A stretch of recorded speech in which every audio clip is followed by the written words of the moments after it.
everybody, and a very warm welcome to our first One Hub stream in a while, actually. Welcome to One Hub Racing. This is our charity event raising money for the Mental Health Foundation, and we are going to be racing at the Brazilian Grand Prix.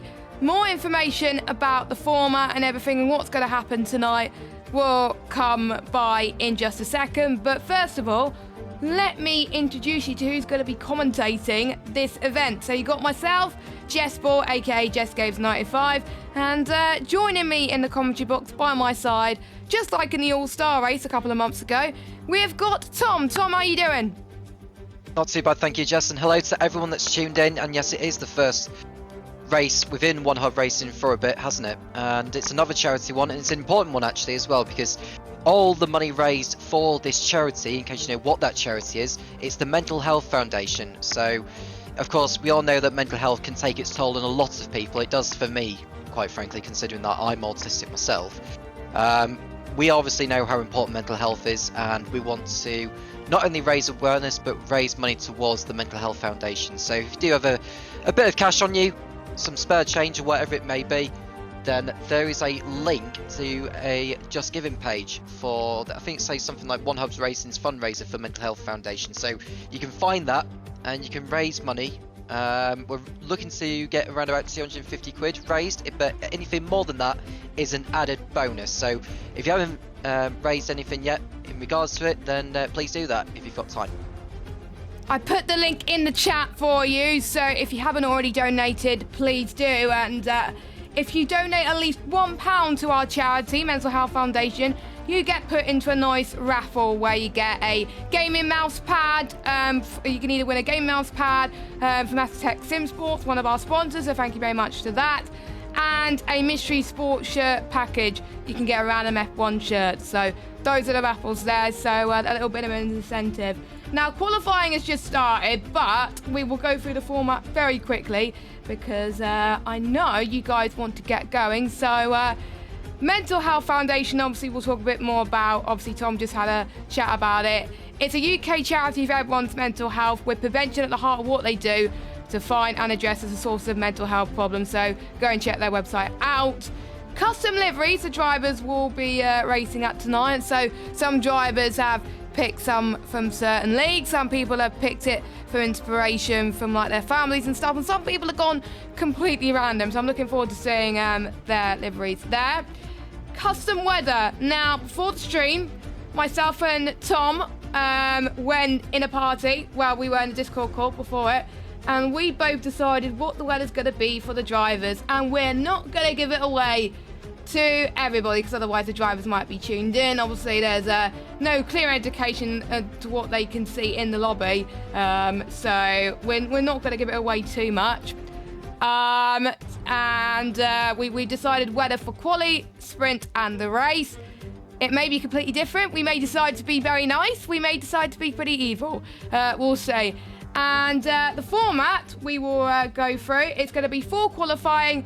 Q1, Q2, Q3, sprint race, and then the main race at the end. So that is the format, and that's gonna bring some challenge to the drivers. I did a charity race, I think at one point it was around Hockenheim, and the commentator decided the weather there. I was racing, and the commentators were very evil. So we get some payback, don't we, Tom? Do very much indeed, and.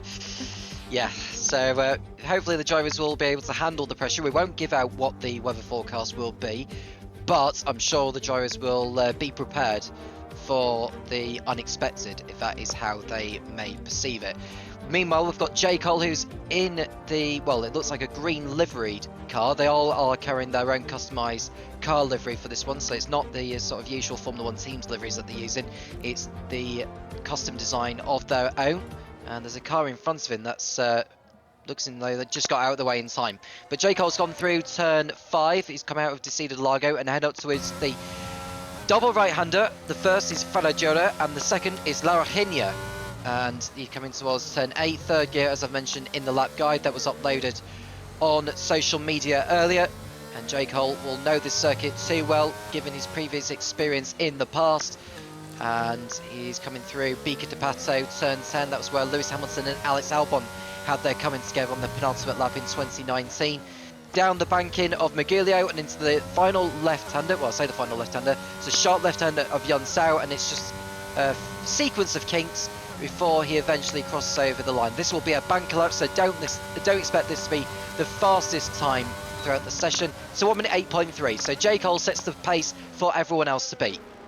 Yes, expect the lap times to obviously be a lot quicker in the qualifying session. And don't forget, the slowest 5 drivers will get knocked out of qualifying. So we didn't have time to go through the line because everyone was very, very keen to get this lobby underway. But we will go through. So obviously we got J. Cole with us. We got Kingan as well, who was a P3 driver last season. We got J. Luke as well, who I absolutely love his livery, by the way. He races it in another league as well, which I'm a part of as well. So nice to see him running it here.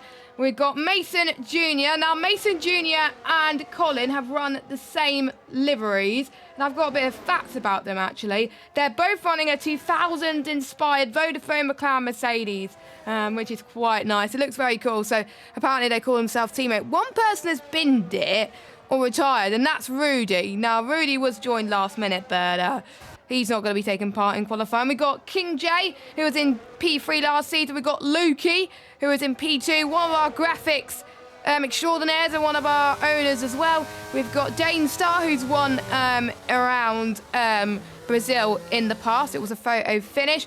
We got Jamie Met, 92, lovely purple and a bit of gold, purple and black livery. And he's got his first podium here. I can't remember what season it was, but I'll find that clip for you and share with you in just a second.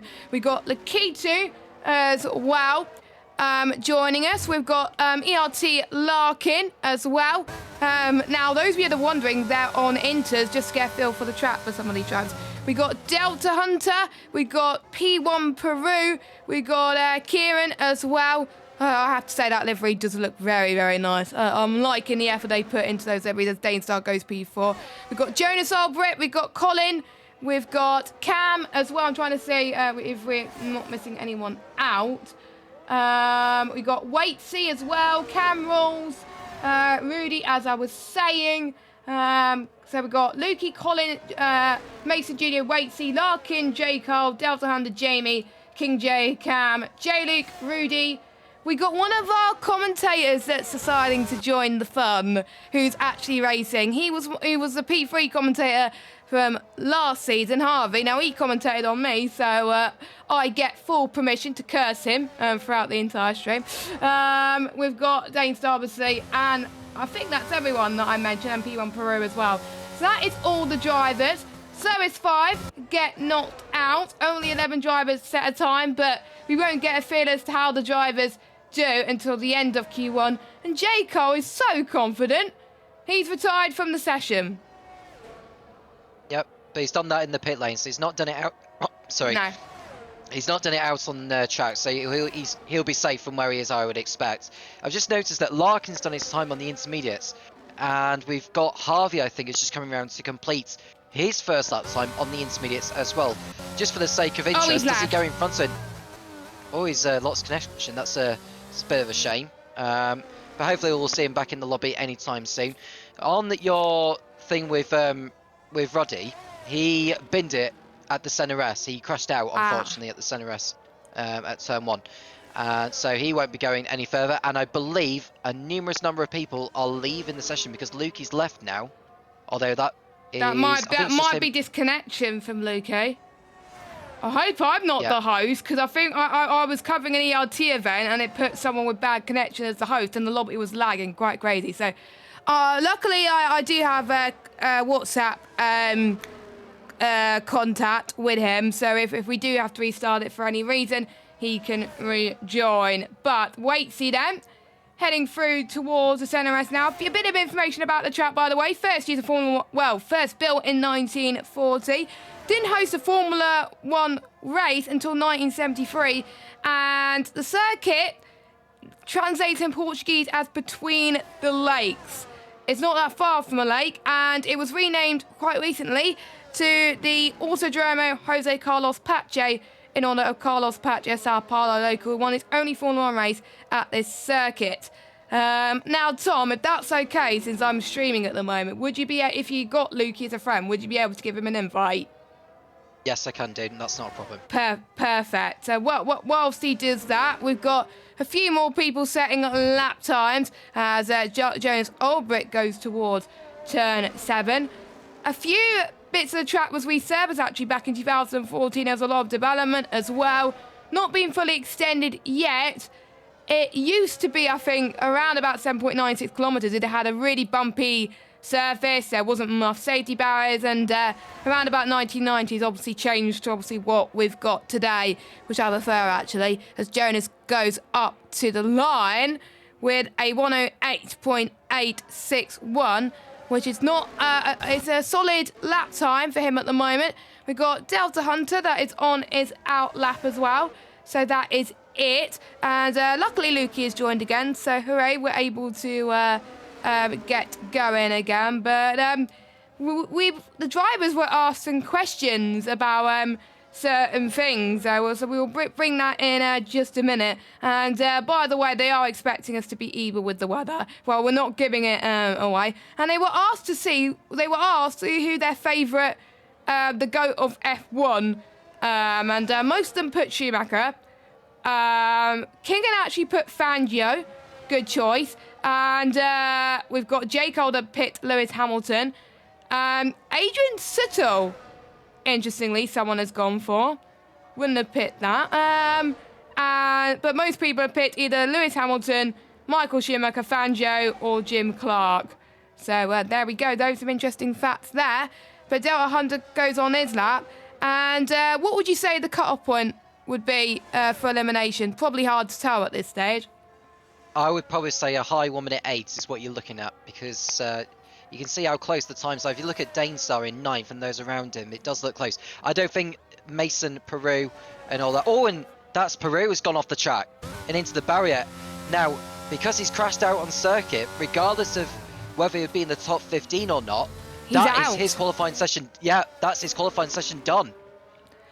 Yes, so that is cruel, but that's the game, unfortunately. It replicates real life, so already we lost 2 drivers, and I think that lap time wouldn't have been enough for him to get through anyway, as Delta Hunter qualified. Now, J-Luke has retired, hopefully not on circuit. I hope, nope, he's retired in the pits, so that's all good. He thinks he's safe from qualifying, but that remains to be seen. I think that's pretty much safe, but Delta Hunter going up to the line. 108.726. I think that should see him safely through into Q2, but never say never. Cam Rules is going on a lap time. He's got a Dragon-style livery because, of course, he's a part of an esports team, Red Dragon Racing. We'll keep an eye on, by the way, any donations that come in. So if any donations come in throughout the stream, and if we... Wow! Okay, so you know Tom that said we would like to reach our target of £250? We've absolutely smashed it. £389. I don't know who's put a large sum of money because it doesn't say. It doesn't say who put it. I wonder if it was... I'm guessing I know who it's from. I'm guessing it's from ERT. I'm not entirely sure, but it's not telling me who's donated. So, yes, I'm not entirely sure. But thank you. Hopefully it's not a glitch with Just Giving, but thank you. Larkin's just donated, by the way, £10, thank you. J. Cole's just donated as well. Let's put on the show for a good cause. We'll read out more of your donations soon as the session gets quiet. But yeah, we already reached our target. Thank you. But it doesn't stop you from donating. So if you do donate, by the way, you do get a shout out at some point during the stream. So thank you very much for that. As Mason, by the way, improved himself to P12. Yep, so he was able to improve by around about a couple of tenths, so that puts Mason in P12. And going back on the topic of Peru, for those who are relatively sort of new to the F1 game or have been around it for so long but may not know this, you can see the driver's time and thinking, well, how is his time slower than Kingham? Well, that's because Peru is automatically eliminated. So he'll end up out of qualifying and not competing in Q2, no matter what happens here from now because he crashed out on circuit. So we could end up seeing 6 drivers eliminated from Q1 instead of 5, but that could possibly change between now and the next 5 minutes or so. Larkin's coming round, this time on a set of softs, so I would expect him to go into a 1 minute 8. It's a 1 minute 8.3, and it goes to what we thought would be the top, but it's not actually fastest because J. Cole's got the fastest time, hasn't he? So Larkin, in fact, is in P2 in the pink and black livery car. We've got someone else who's just crossed over the line. Who's that that's just gone over the line? It's hard to tell. It's Lukey, isn't it? Lukey's gone to P11 with a 1 minute 8.8. There's so many black dots on the screen, it's hard to actually tell who is who because they're all in customised cars. Yeah. So Lukey goes to P11. So in the bottom 5, we've got Jamie Met, Kingham, King, Ruddy, and Harvey, who's not set a time yet. And even if, obviously, Peru will still be eliminated, so if no one beats Peru's time in qualifying, we will have 6 drivers being knocked out. And Cam has retired, not on circuit. Now, I would say a 1 minute 9 is not safe at all. I would say that's on the cusp. So I'm a bit surprised about this, but I guess he's confident that he could make it through. That is a bit of a shock, actually. I was not expecting him to retire this soon, especially with that lap time. Kingham's about to start his lap. His livery looks very, very nice, by the way. It's got a bit of yellow and blue, 2 of my favourite colours, actually. It's not that, well, it's similar colours to what I run in another league, but not, the livery template's quite different, and it's a darker blue, but it's very, very nice. King Jaden, he heads towards, I'm trying to remember what corner it is, around about turn number 7. Now, that's a technical part of the circuit that these drivers get to negotiate at this moment in time as well. I actually find this part of the circuit quite fun, as I've been, I did actually an open lobby with someone, a 25% race around here yesterday. It was late at night, believe it or not, but that part of the circuit was actually pretty fun with medium traction control. As Kingan is purple sector 2, and that's against the others around him, not the guys in the lobby, the others around him. So that's Kingan, Jamie Met, and Harvey. So Kingan up to the line. So what can he do? It's going to be a 109.0 P13. I don't think that's safe at the moment.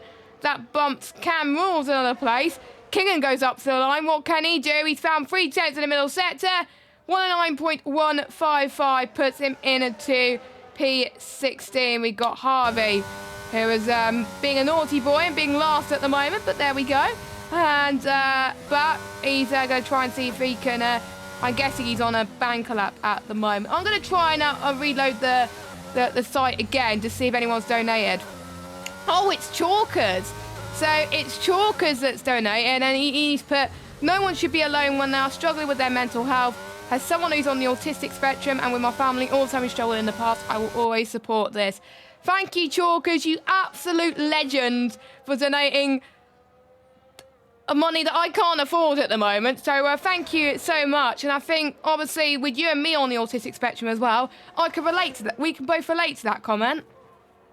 Yeah, that's very, very nice of George sending that in. I'm sure it's a combination of both him and other members of either members of his family or friends of his that maybe suffering with mental health issues or has mental health conditions or whatever that's affecting their mental health. But that's a really, really generous amount of money that he sent, and bless him for that. So thank you very much, George, for sending that money in. But that, of course, don't let that stop you folks from sending what it is they want in. So whether it's £5 or £10 or even just a couple of quid or 50p, even just a small amount can make a huge difference. So if you are thinking about fundraising, then please do go to the Just Giving page. It is in the live chat on the Twitch channel if you're watching us live, for you to go and put in a few pounds into raise for the Mental Health Foundation. I've pinned it, and I'm going to keep it there until the end of the stream. So and don't forget, if you donate at least £1, you'll get put into a raffle. But here comes Jane Star,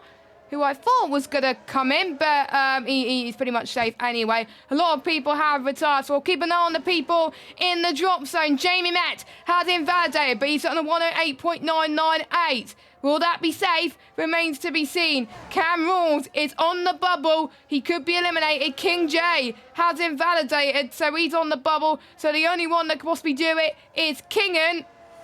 And unfortunately, I don't think Kingen's going to do it, but we'll have to wait and see. He's 1.8 seconds off the pace. So, yes, your bottom 5 then. It is going to be bottom 5 because obviously Peru's time was slower than that one's there. So we got Rudy, P1 Peru, Harvey, Kingen and Mason Jr. 4 of them in the field were P3 drivers from last season and 1 P2. Very impressive for the likes of King J and Jamie Matt, who were in P3 and P2 in the past, to have got through, obviously, which was great to see. But we are about to start Q2, and Cam Rules is a very lucky boy. He just got through by 0.003 of a second. Talking about fine margins, I was watching Jamie Met as well whilst I was discussing about the Mental Health Foundation charity. And he was in the drop zone before he got his last lap time in. That was good enough to put him in the top 15. So very well done to him there. And feel free to go through the results, Jess, if you wish. Yes, once we get that loaded, of course. We've got J. Cole. He only had to do 1 lap on those soft tyres. He goes fastest with a 108.317. Larkin in second with a 108.388. Quite close between the two of them. We got Jonas Albrecht in third with a 108.419. Then we got Cam with a 108.6. We got Delta, Kira, J. Luke, Colin, Dane Star, Waitsy, Luke Keatler, to Jamie Matt, King J and Cam Rules. They're making it through to the next part of qualifying. And as we were saying, the ones who got eliminated, Mason Jr., Keegan, Harvey, Peru and Rudy. Rudy unfortunately crashed out, and same with P1 Peru. I'm almost certain P1 Peru would have gone a little bit higher as well. So, I am going to read some more of your donations, as I promised. I already read Chalkers and Jaco. We got one from Kieran, who's also racing tonight. He said, as someone who has and still does sometimes struggle with my mental health, it's really nice to see charities and events to raise money for charities such as the Mental Health Foundation. So, and he's donated £5 plus 125 gift aid. And only donate gift aid, of course, if you pay tax as well. Colin and John have donated £25 from friends and family of Colin and John, so thank you very much. And they also donated £22.50 themselves, so they pretty much donated 50 quid. Jamie Met and Luke have donated £20. And the big boss, Nick, even though he can't be here tonight, he's donated £20 plus £5 gift aid. Keep up the good work, team. I'll be back to support soon. And Nick has got some big plans coming up soon, and he's going to be more active very soon as well, despite him being busy at work. So hope to see him back soon. But we're kept up to date with all the donations, so that is great to see. But now Q2, obviously it started off overcast. I believe it's starting to get a bit more clearer at the moment. Luckily, Jamie Met has just joined just in time. Let me get the scene back again as well. Now, bottom 5 is going to be interesting this time because obviously they will be knocked out and won't take part for pole. But the bubble between 8th to 15th was quite close, that anyone could get knocked out. Obviously, unless you're like the likes of J. Cole, maybe, who could be very, very quick. But yeah, I think we could see the times, be a lot closer this time. Yeah, I'm just looking at camera rolls because he's damaged his front wing on the right-hand side of it. So I wonder if he hit the pit wall as he exited the pit lane. So he'll need to go back in and get that fixed. But we'll just go to Cam K Mum because I think he'll be the first driver to start a lap. Now at the end of, he obviously made it through to Q2.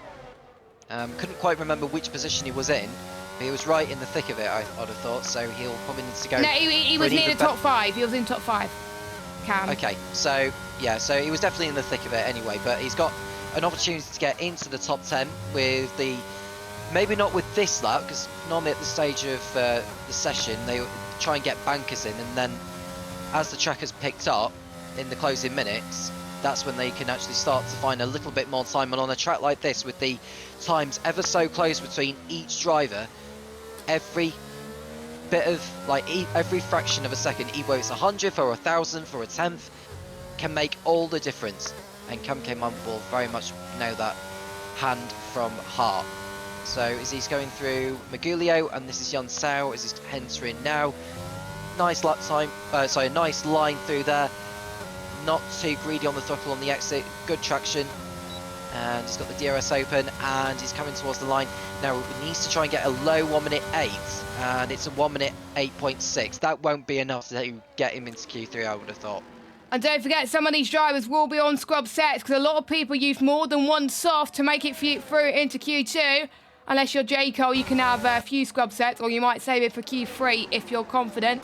As Kieran, well, that's definitely not a scrub set, I don't think. He goes faster than 1 at 8.382. So there we go. We've got a few more drivers set lap times. It's hard to tell with black cars, but we're on board with King J, who was in the thick of it last time in terms of qualifying. As people moving out of the way through the centre S's, it looks like. No, someone's actually binned it somewhere. But they're back going as King J up to the line. He comes across the line in P4, 109.6. You can tell that's on the scrub set, but he would really need to improve a little bit if he wants to make it. I think it was Larkin that had a moment earlier on. So that is not ideal, but he can go again if he wants to. But I think he will need to improve a bit more. J. Cole, Tom, had invalidated. Could we see the shock of the session today of J. Cole only having one qualifying lap to get it right? I'll see if he pops into the pits or if he stays out. He stays out. He's not going to have that much ERS actually to use. What would have been if he didn't? It would have been 107.9 if he didn't invalidate. Yeah. So I know he could do it, but sometimes the pressure of one-shot qualifying can get to you. So J. Cole's got it all against him, and he's one of few drivers that is on a PC. Don't forget that, just a reminder actually, this is crossplay, so any drivers from any platform could take part today.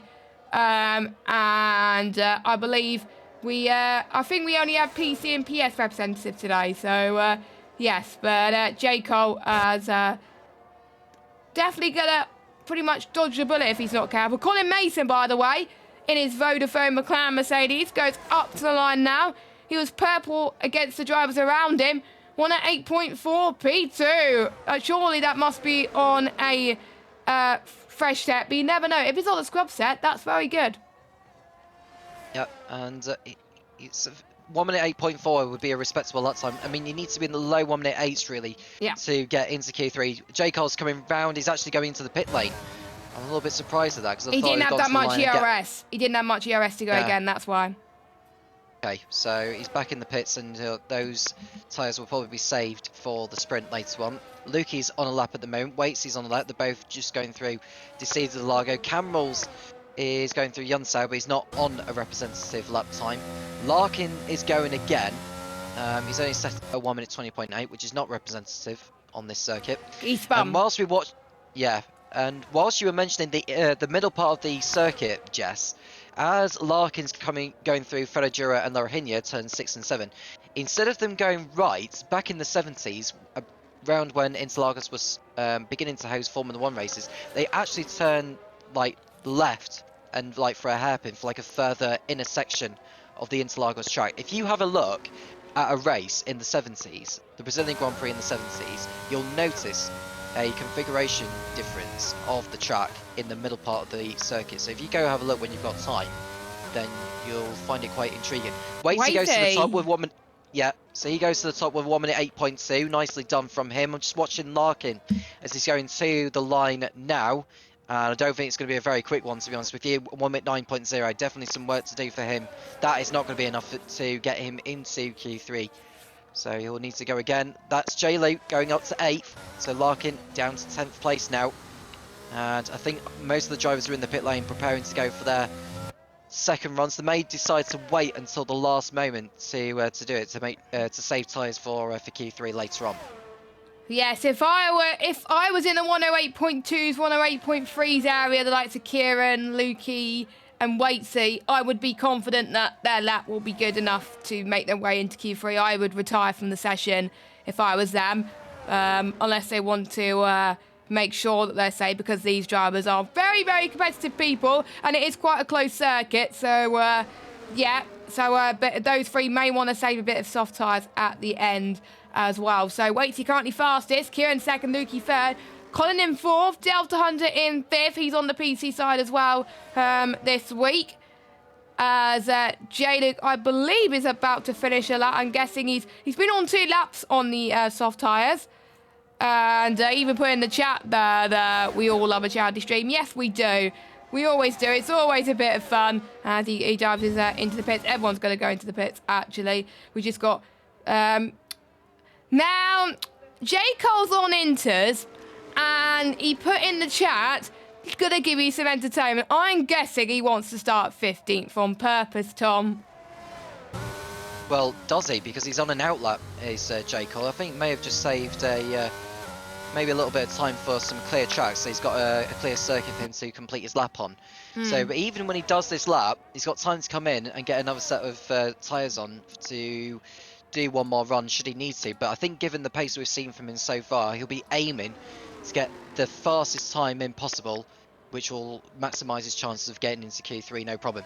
Cameron is on a lap now, as he's going through turn 5, and now uphill through turn 6 and 7.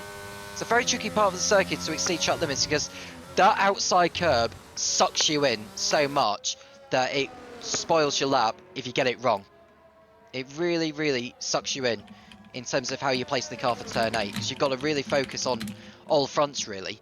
As Cameron makes his way through turn 10, that is Beaker de Pato, turn 11 is Magulio, turn 12 is Yonsao, and then this section, and it doesn't get mentioned a lot in motorsport, it's called Subida de Boxes, which is the king of turn 13 and 14. Nobody really mentions it during the broadcast, unless you're watching stock car racing in Brazil or something like that. So Cameron goes up to 10th place then, so he's out of the bottom 5, but he's on the fringes of it, so he'll need to come back in and get another set of soft tyres on for the last hit. And J. Cole has invalidated his lap time yet again. He's done it on purpose. That is him. Has he done it on purpose? Yes. Right, okay. Well, that explains it then. So J. Cole in 15th position with no time on the board. Lakitu hasn't been out of the pits yet either, so this is going to make it a lot easier for those who have set times in the high 1 minute 8 to get through into the final part of qualifying. Yeah, Waitsy is confident that he's going to make it through to Q3, so he's retired, saving a set of softs for Q3, which is fair enough. They do get a spare set of softs anyway.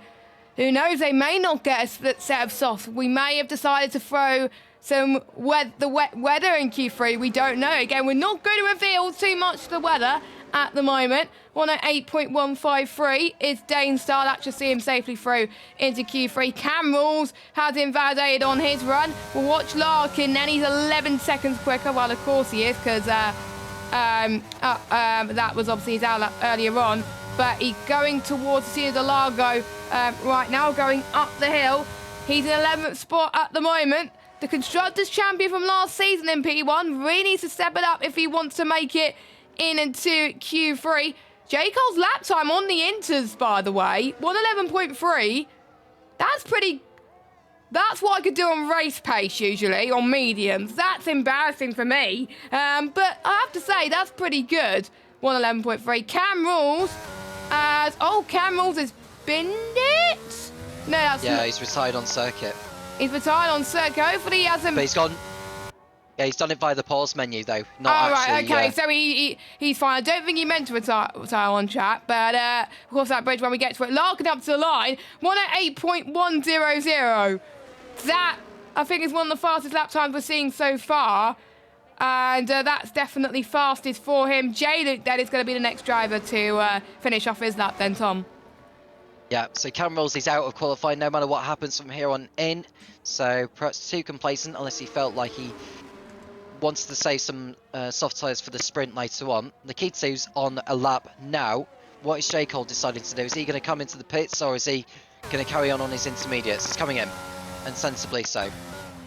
He's going to come in as well. Surely he's going to set a lap, surely. As Lakitu's gone off. He was purple in sector 1, but he lost a bit of time going through turn 4. So I'm a bit worried about his lap time. So he's not going to have time to go again, I don't think. So I'm a bit worried for... Oh, he's invalidated. Validated on the exit of turn 7. And that is gutting for Lakitu, I think. Unless he goes to the pits very, very quickly, which is unlikely, that will see him out of qualifying. So that means only 3 drivers will get knocked out. So that will be good news if you're around about Colin, Delta Hunter Avenue, J-Luke potentially as well. Everyone else, I think, should be a bit worried at the moment. So I think if I was Lakitu, I would come in into the pit lane. So he's not going to have time, Jess. He's not going to have time. What I would do is carry on for another lap, save fuel, recover the ERS, recover the battery, and then go again for one last run. Because he's on 2 laps of fuel at the moment. He'll have time, he'll have enough fuel on board, and get a faster time in. But he hasn't got time on the board yet, so that's what he's doing now. Okay, that probably makes sense then. I don't blame him to get a lap on the board. You would rather be, I would say, 12th, 13th than 15th, I would say. J. Cole's got soft selected at the moment. And he's still in the pits. Oh, he's come out just in time. He wants to be the last person to cross the line. So there we go. Lakitu, I believe, is backed off. So he's not doing what you said, Tom, and he's going to be knocked out. As J-Lu... No, he's... I was just going to say he was going to do a whole lap. He was going to save his battery. Oh, yeah, my bad. But J-Lu goes fast. It's 108.097. That should see him safely through, shouldn't it? 109.7. Yeah, no, 108.0. 108.0, my apologies. Yeah, that's definitely going to be enough. So anyone in the low 1 minute 8 should make their way through. I mean, Lakitu is about to start one last attempt now. King is coming round to complete his last attempt, presumably. He's on a 1 minute 9.6. He's definitely going a lot faster here. He needs to be in the 1 minute 8 at the minimum, and it's good enough to put him in 10th place. So Jamie Met, who's just started his final attempt, is in the drop zone now, so he's got some work to do. Jonas Ulbrich, who ended up in the top 3, I believe, at the end of Q1, has got his work cut out here. He's just starting his last attempt now, so he's got with it all to do on this attempt. J. Cole is just starting his final attempt, although he's exceeded track limits again, He's invalidated, he's out!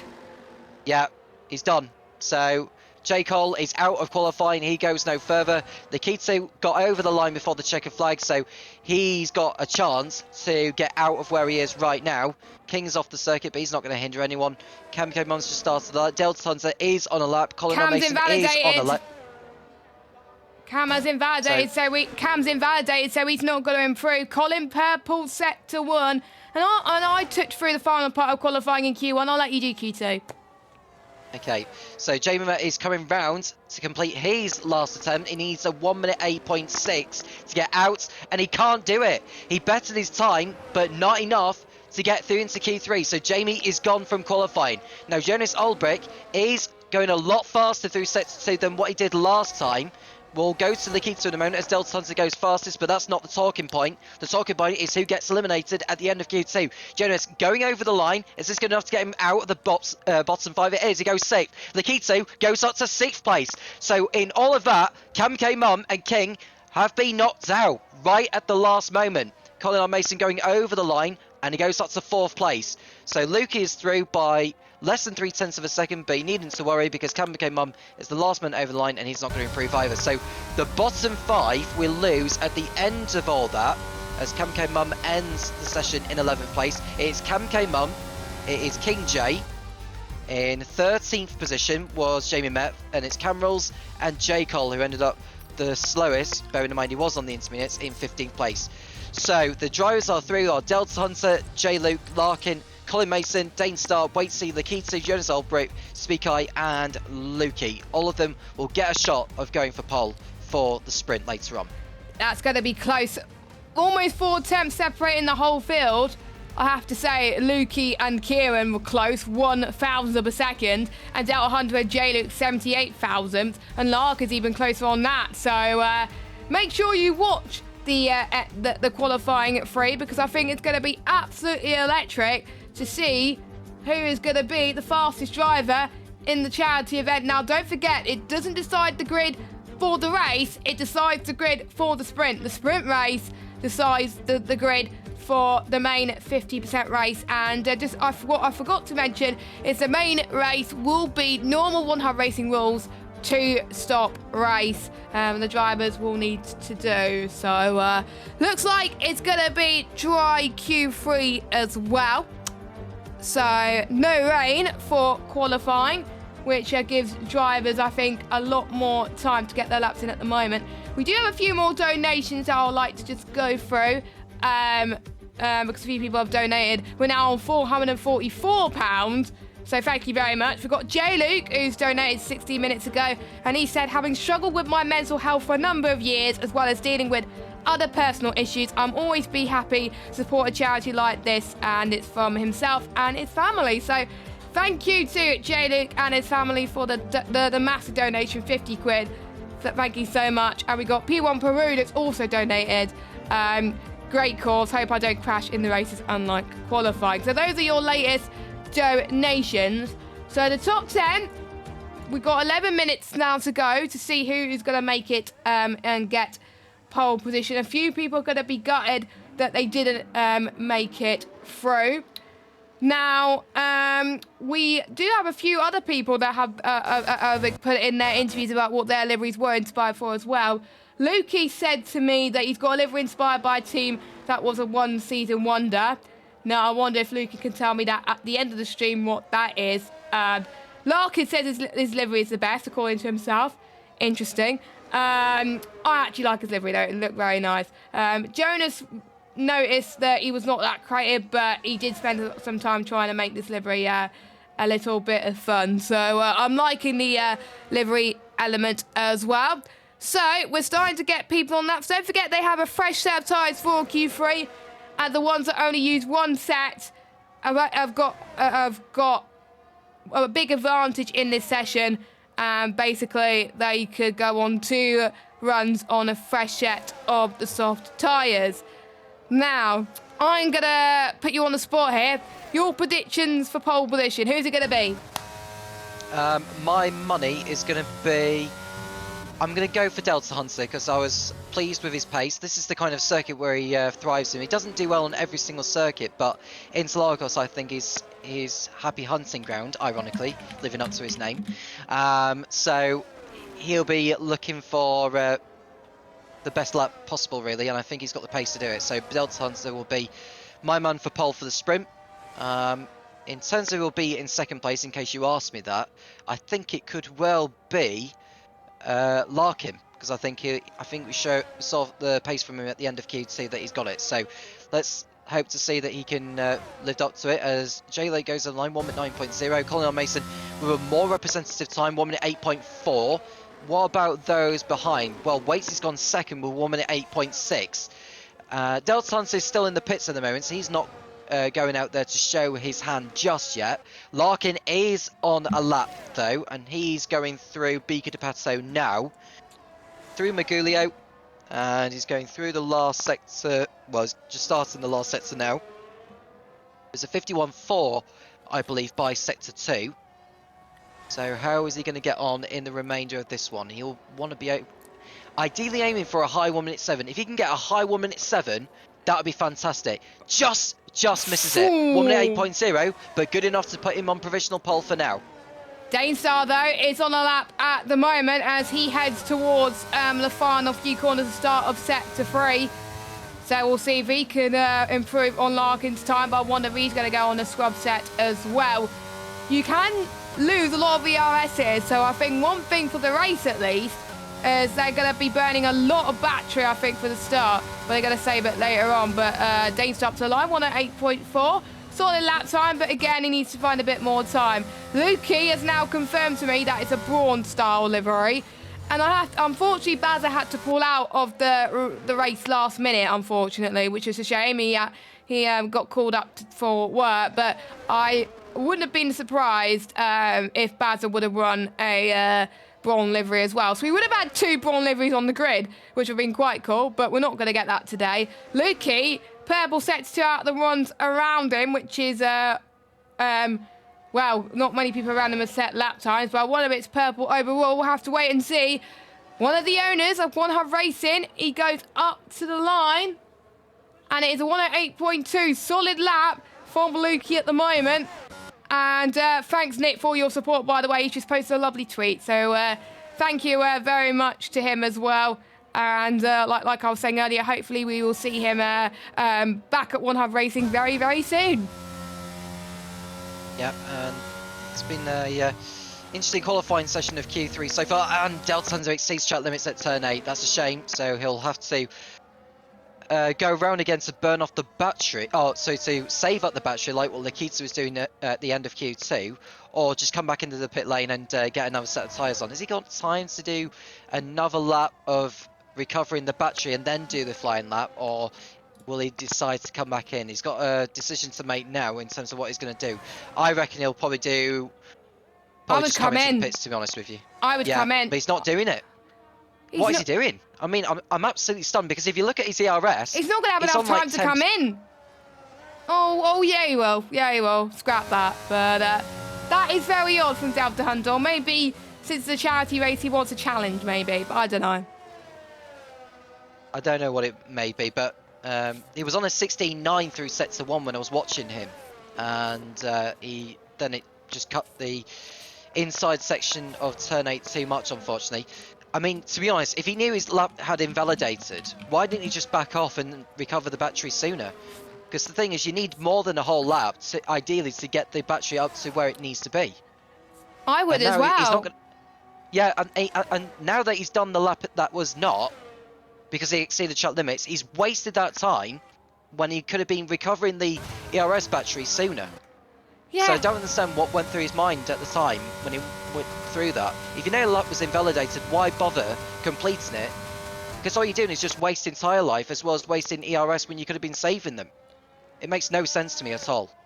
Well, luckily we're not the ones calling the strategy. The drivers are, but I think we would have done something completely different anyway. But they may have other minds at the moment, as Waitsy's gone a couple of attempts faster than his previous best, so he's going quicker at the moment. We've got J-Luke on a lap at the time being as well. And by the way, as put in the chat, you don't forget, if you want some lovely One Hub Racing merch, you can check one of our partners, Vespertine, that support our championship prizes throughout the year as well. So thank you very much to them, vespertine.com. The link is in the chat. J-Luke then, purple sector 2. Now, Larkin and J-Luke were very close in qualifying.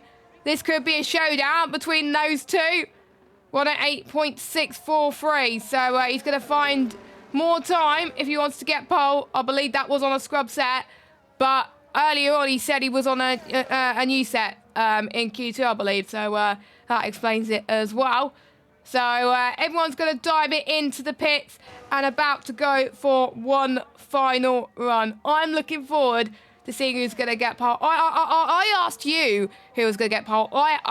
In this qualifying session, I didn't even say myself who's going to get pole. I think I usually like going bold, and I usually like going bold. I'm going to say this person's going to hate me as well because I think he's watching the stream as well. I think J-Luke has got something out in the bag. He's not showing his true pace just yet. He had a good Q2 session. I think he could be up there. And I think Delta will be near P2 as well. But we'll see. We'll see. I like going bold. I usually like going bold in other leagues when I make predictions. But it probably won't go well in my favour. So, again, I do apologise as Waitsy goes into the pits. We're going to have a bit of a lull of the session whilst we wait for the rest of Q3 to conclude. We got Gazza in the chat as well. Nice to see you. We got Tristan as well, who's one of our One Hub Racing regulars. Thank you very much. And Gazza, we're doing good at the moment. Thank you very much for asking. Of course, Gazza being one of our management members, retiring from league racing for a while whilst he's working, but still going to be a valuable part of the team going forward next season. So, yeah. Great to still have you on board, Gazza, from a league perspective behind the scenes. Now, final part. I like to call it Tom calm before the storm. and it's about time to see who's going to be on pole for the sprint race. Yep, and whilst you were discussing it a couple of minutes ago, Waitsy had gone P2. I was watching his second sector and he looked blindly quick, and I thought he was going to beat Larkin's time to pole, but he just missed out by a hundredth of a second. That's how close it was. You can see Danestar just backing off a little bit. He won't want to waste too much ERS or any of his tyre life going around. The thing is with Interlagos, with the game itself, it only allows you to put a minimum amount of fuel, and sometimes you may need a couple of laps to burn it off, so you're on as light of a car as possible to do your actual flying lap, but it does come at a risk when you're doing that, as Danestar begins his final attempt. Here he comes then. He's doing it early to avoid the traffic, but will that come back to bite him? We're going to have to wait and see. Turn number 1. People like to go for a move down the inside there. Sometimes it pays off, sometimes it does not. One person's gone out of the pit lane, and I think he'll just make it at the moment. And we've also got Omi in the chat. Massive shout out to you as well, as Danestar goes towards Sia Delago. Not that much of a big improvement, so I think we'll ride on board with someone else who is literally just J-Luke's about to start his run. I believe there was another black car that was on the lap, but I'm not entirely sure who that was. But oh no, they're probably on their out lap. So we'll keep on board with Danestar just for the time being, and the checker flag is about to draw to a close. So go through the final part of sector 2. Someone's backed off. They're on their out lap. That's fine. Heading towards Jung Sao then for the potential final time. Purple sector 2 out the ones around him. So this could be, I think, around about the 108.3s, I think, for Danestar, unless he decides to go into the pit lane. So Danestar, is it going to be good enough for pole? The answer, oh, it is. First drive into the 107.8. That was a cracking final sector. And can anyone improve? I don't know. We'll have to wait and see. No one predicted Danestar, by the way, for pole.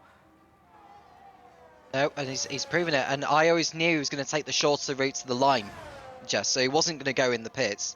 He was taking the shorter route to the line to gain about half a tenth or so, which can make all the difference here at Interlagos. As J-Luke comes round, as the checker flag has fallen, who is going to come up with top trumps here as J-Luke? Can he live up to what you predicted, Jess? Nope. It's a front row. It's a front row start, but not quite pole there. So J-Luke will not be starting on pole for the sprint. What about Mason? Well, Speaker's done top. 1 minute 7.5. That's amazing. Mason goes third. What about Delta Hunter? Because he's going over the line now as well. I think Jonas Olbright's gone 8th. Delta Hunter goes P2, so he goes to the front row of the grid for the sprint. Nikita goes third. Nicely done by him. Larkin is coming up. He's improving quite a bit by sector 2. He goes to the front row now, so drivers continuing to find time all they can. Lukey, yeah. So, none of our predictions, Tom, have gone fastest in qualifying. It is Speed Kieran on the top by 1/10 of a second, and I'm going to screenshot that because I'm going to use it for a tweet in just a moment. But it is Kieran that is on pole position, and we got Larkin in second, Delta Hunter in third. We've got Lakitu in P4. We got Danestar in P5. Colin R. Mason P6. J-Luke P7. Waitsy in P8. Jonas Albright in P9. And Lukey will be in P10. So that is your grid for the sprint. Let's see what the sprint holds, Tom. Indeed, 12 laps of racing, and the drivers will be thinking about what tyres to start the race on. That we should expect them to start on the soft compound, and those who were knocked out in Q1 and Q2 will have saved a set of soft tyres that I thought maybe or maybe not. Well, in actual fact, it will be a wet sprint, Jess.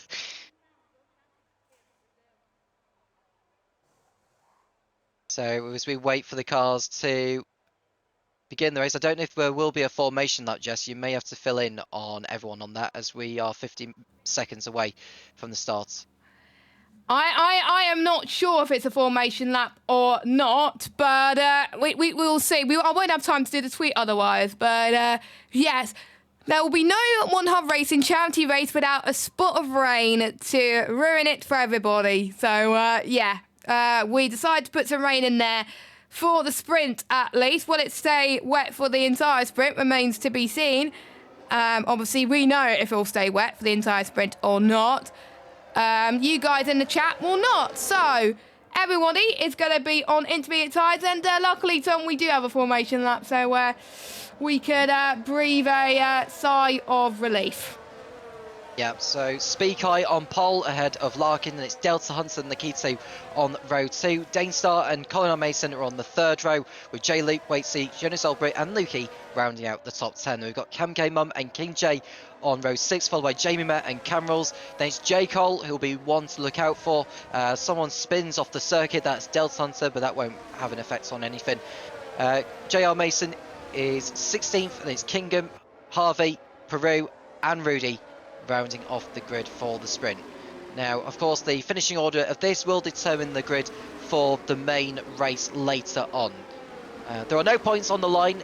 It is a charity race after all, so nothing really rides on what happens in the sprint. It's the race that matters more than anything. It's a bit like with the Macau Grand Prix when it's like a standalone event. You do have the qualifying race and then the main race where it all very much counts. As Delta Hunter and Danestar have gone back onto the grid now, although not ideally in the best positions really, in comparison to how the cars who are still going will be faring, as they'll be placing their cars on the grid, which you can do manually nowadays on F1 which is a good thing. And I'll be interested to see what they will bring for F1 23, because we've obviously got a couple of new circuits joining the fray. That is Losail and Las Vegas. Speak Eye does a pirouette as he approaches the pole position grid spot. Don't forget, you can still donate to this lovely cause. We're raising money for the Mental Health Foundation, a brilliant charity. Link is on top of the Twitch chat, so we'll read your donations throughout. And, well, this is going to be exciting. We have chosen a winner for the whole of this event. How will this fare against the drivers? We want to challenge everybody today. The 5 red lights are coming on your screen very, very soon.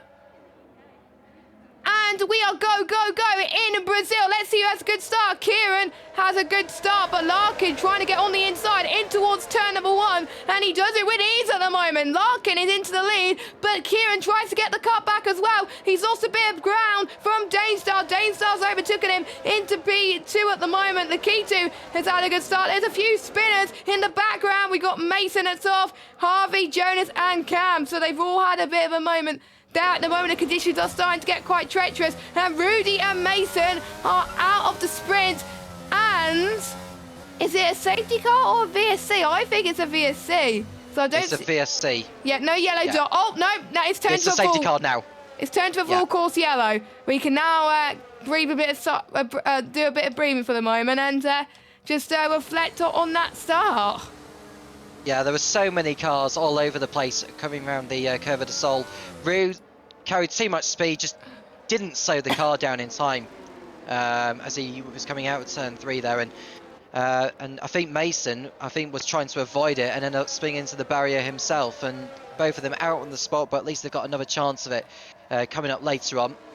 And we are under safety car conditions, so we will be under it for a couple of laps. That doesn't include this lap, by the way. It only counts when the leader does actually catch up to the safety car. So the safety car waits for the leader to actually come round, and then they do the usual 2 laps, unless it's in the final laps of the race. You know, if there's like 4 laps to go, safety car gets deployed, the leader comes round, and will wait behind the safety car for a lap, and then they'll go racing again, whether it's for a 1-lap shootout or a 2-lap shootout. There is actually one race I've done in the past where so Jamie Met, Harvey, Jonas and Cameral's come into the pits for repairs.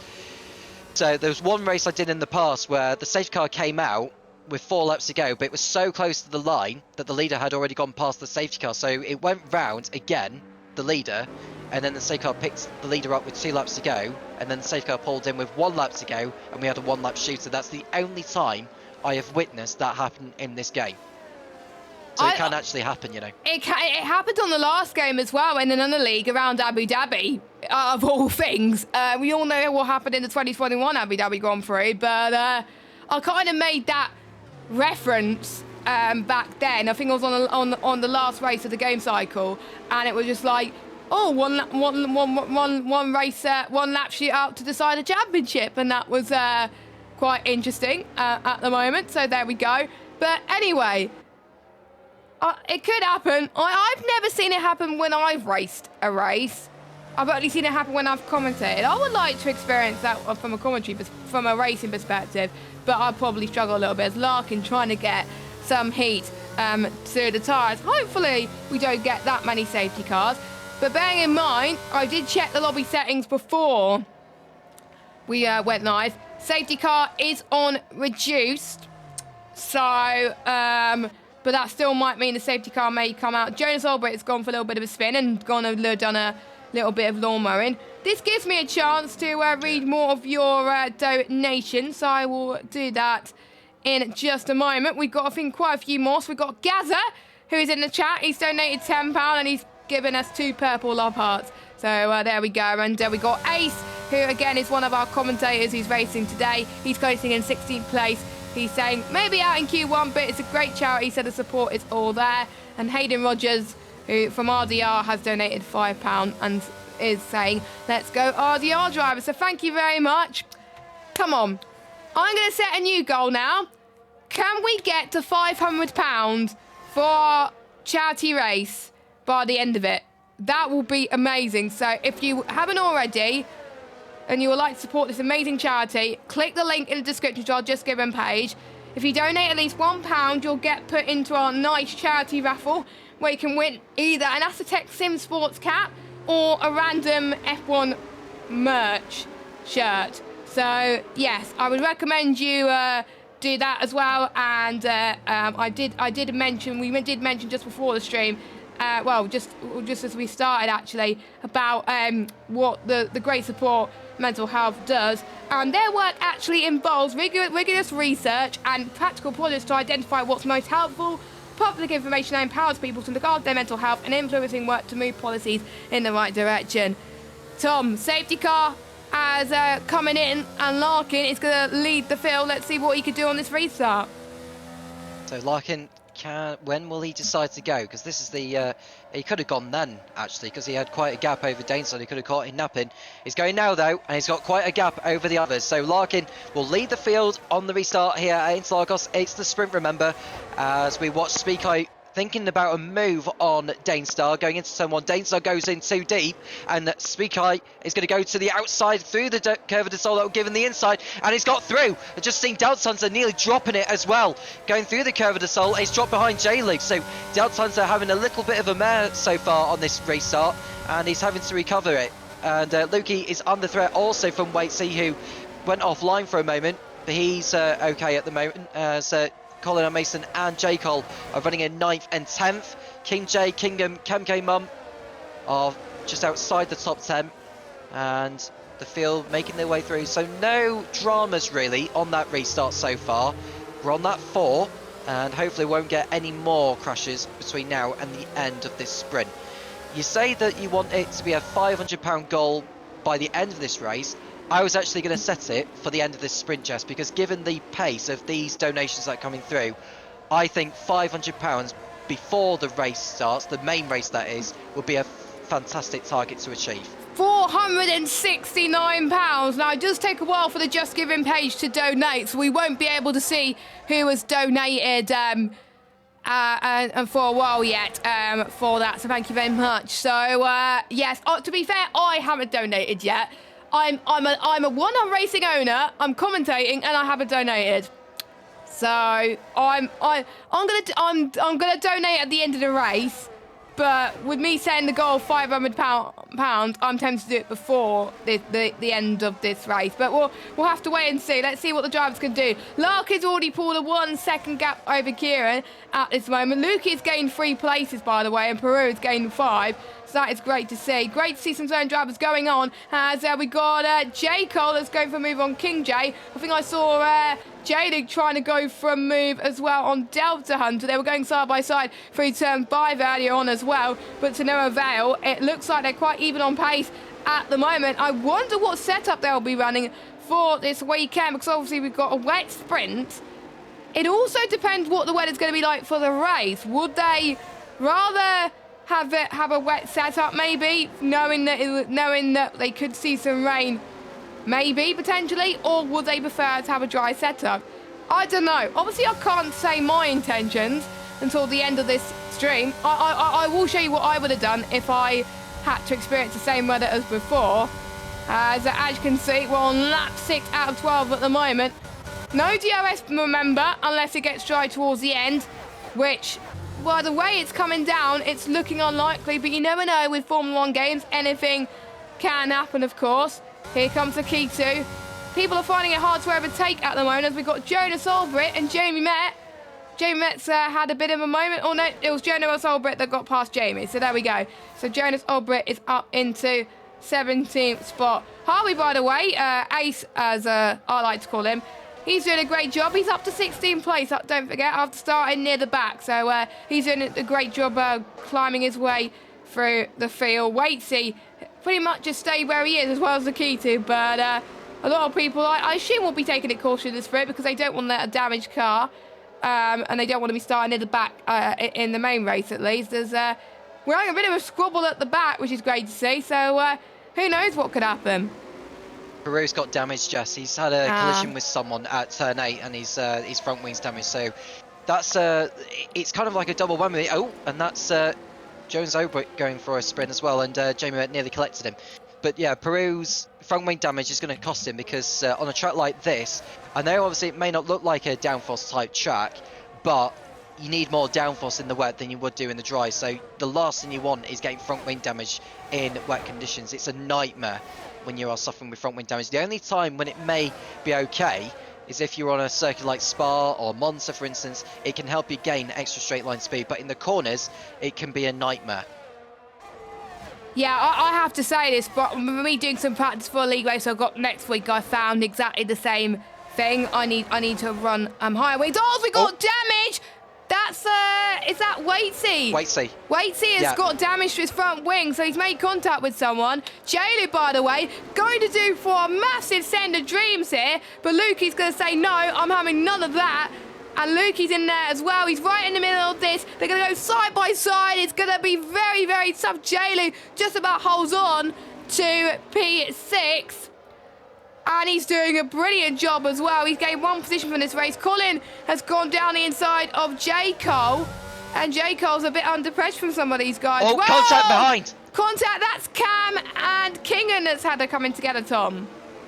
Yeah, it's Sol kicking off on this lap, Jess, isn't it? And yeah, so that's Kingham and Cam going round. J. Cole actually went off the circuit through Magulio's, hence why he dropped back. And Lakitu, through all that, I think, or J-Loke rather, has lived to fight another day. But he's got Lukey right behind us. Waitsy comes into the pits. I wouldn't be at all surprised if he decides to retire from the sprint, because he's unlikely to catch up with the rest of the field now, to be honest with you. No, it doesn't look like it. And I doubt we are going to get a safety car at the end of this race.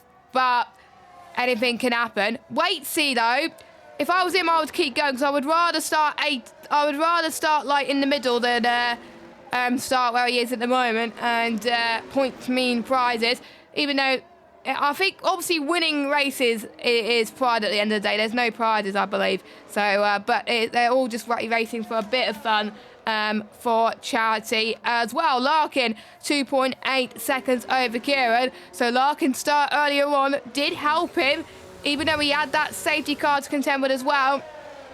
And we also got that battle between Colin, Lukey, Jaylo and King J, who's also in this fight as well.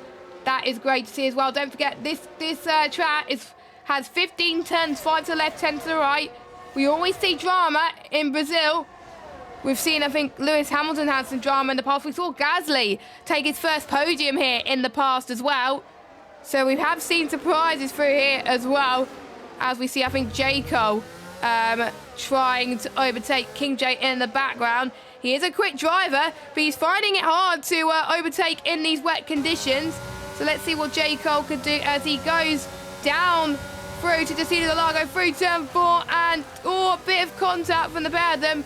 Not much damage, hopefully, so it's on standard damage here in this lobby in one half racing. As Colin almost trying to get past Lukey there. Is he going to go for a send around the outside into turn 7? No, he does not. He could go for it here as well. It'd be very brave if he does.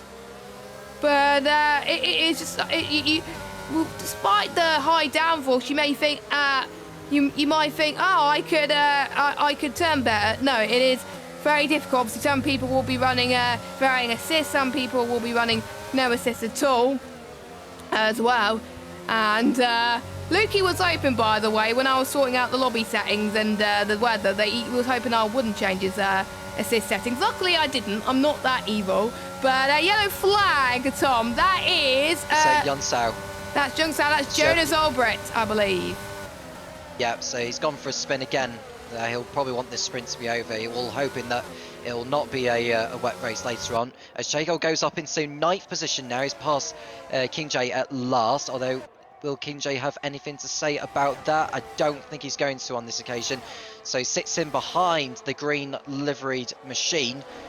So we watch a 3-car battle for 6th place between Jay Lukey and Colin Mason.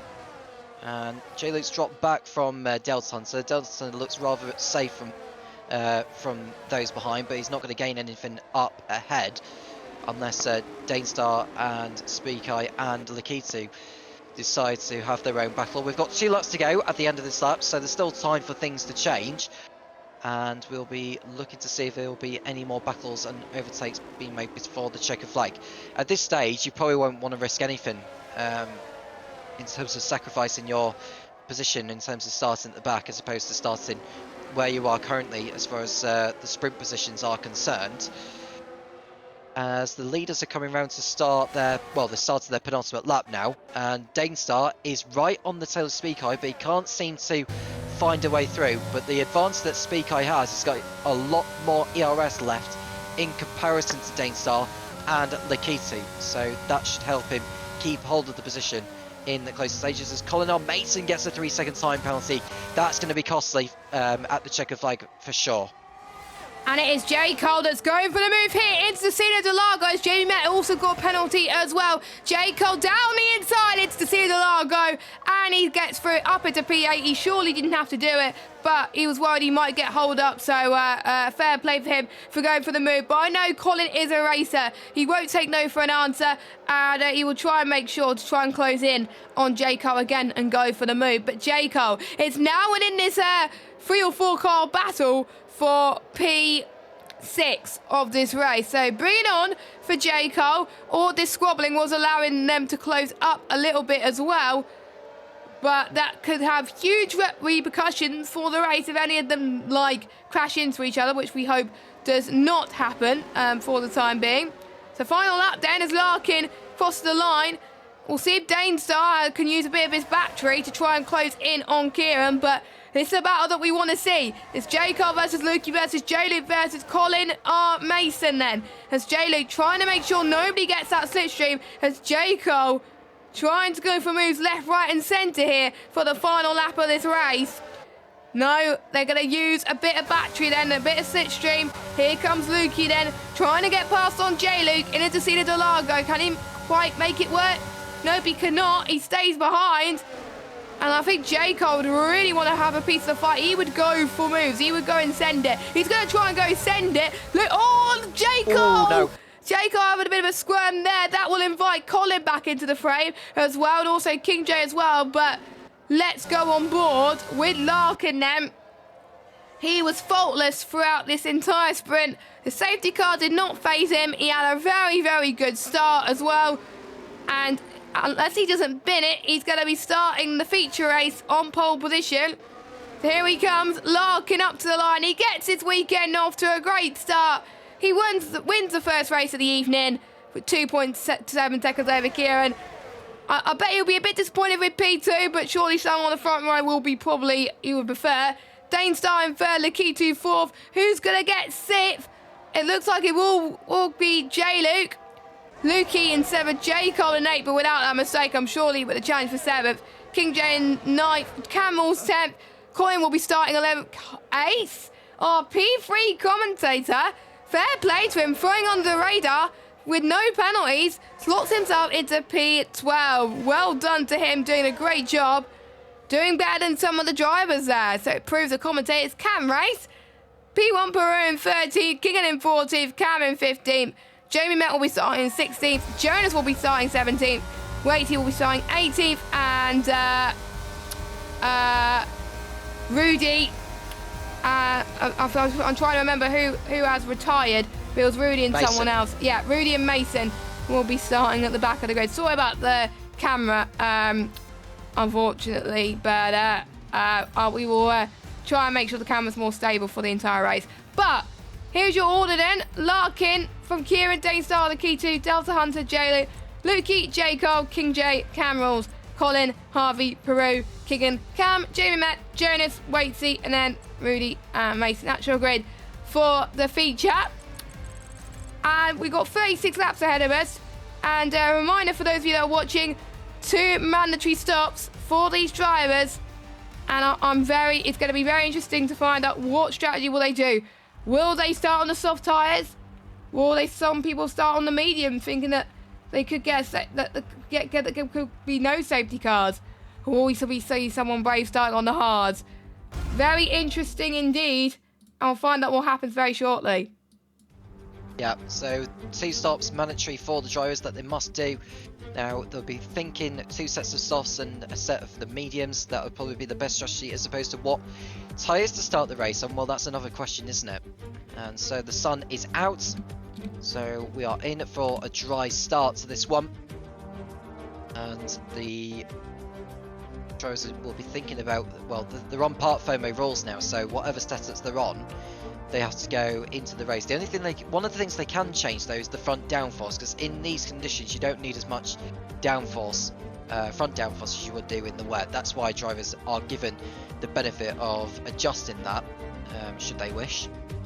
I will mention in the One Hub Racing's fundraiser for the Mental Health Foundation, for those of you who have just tuned in, we'll give a mention to Hayden Rogers, who's donated £5 as well in saying let's go RDR drivers. So that's good of him. There is also another donation as well from an anonymous person as well, saying that it's an important cause. I couldn't agree more. So let's see if we can get some more in as well, because if you haven't raised anything yet, it's the Mental Health Foundation, for those of you wanting to know. If you feel like you've got a spare amount of change that you feel generous of giving it to a charity as important as the Mental Health Foundation, then please do that as of when you've got time to do so. There is time before the race starts, so you've got around about 3 minutes or so before the race actually begins, so I'll give you a little bit of a target then. Get your donation in before the race starts. How's that?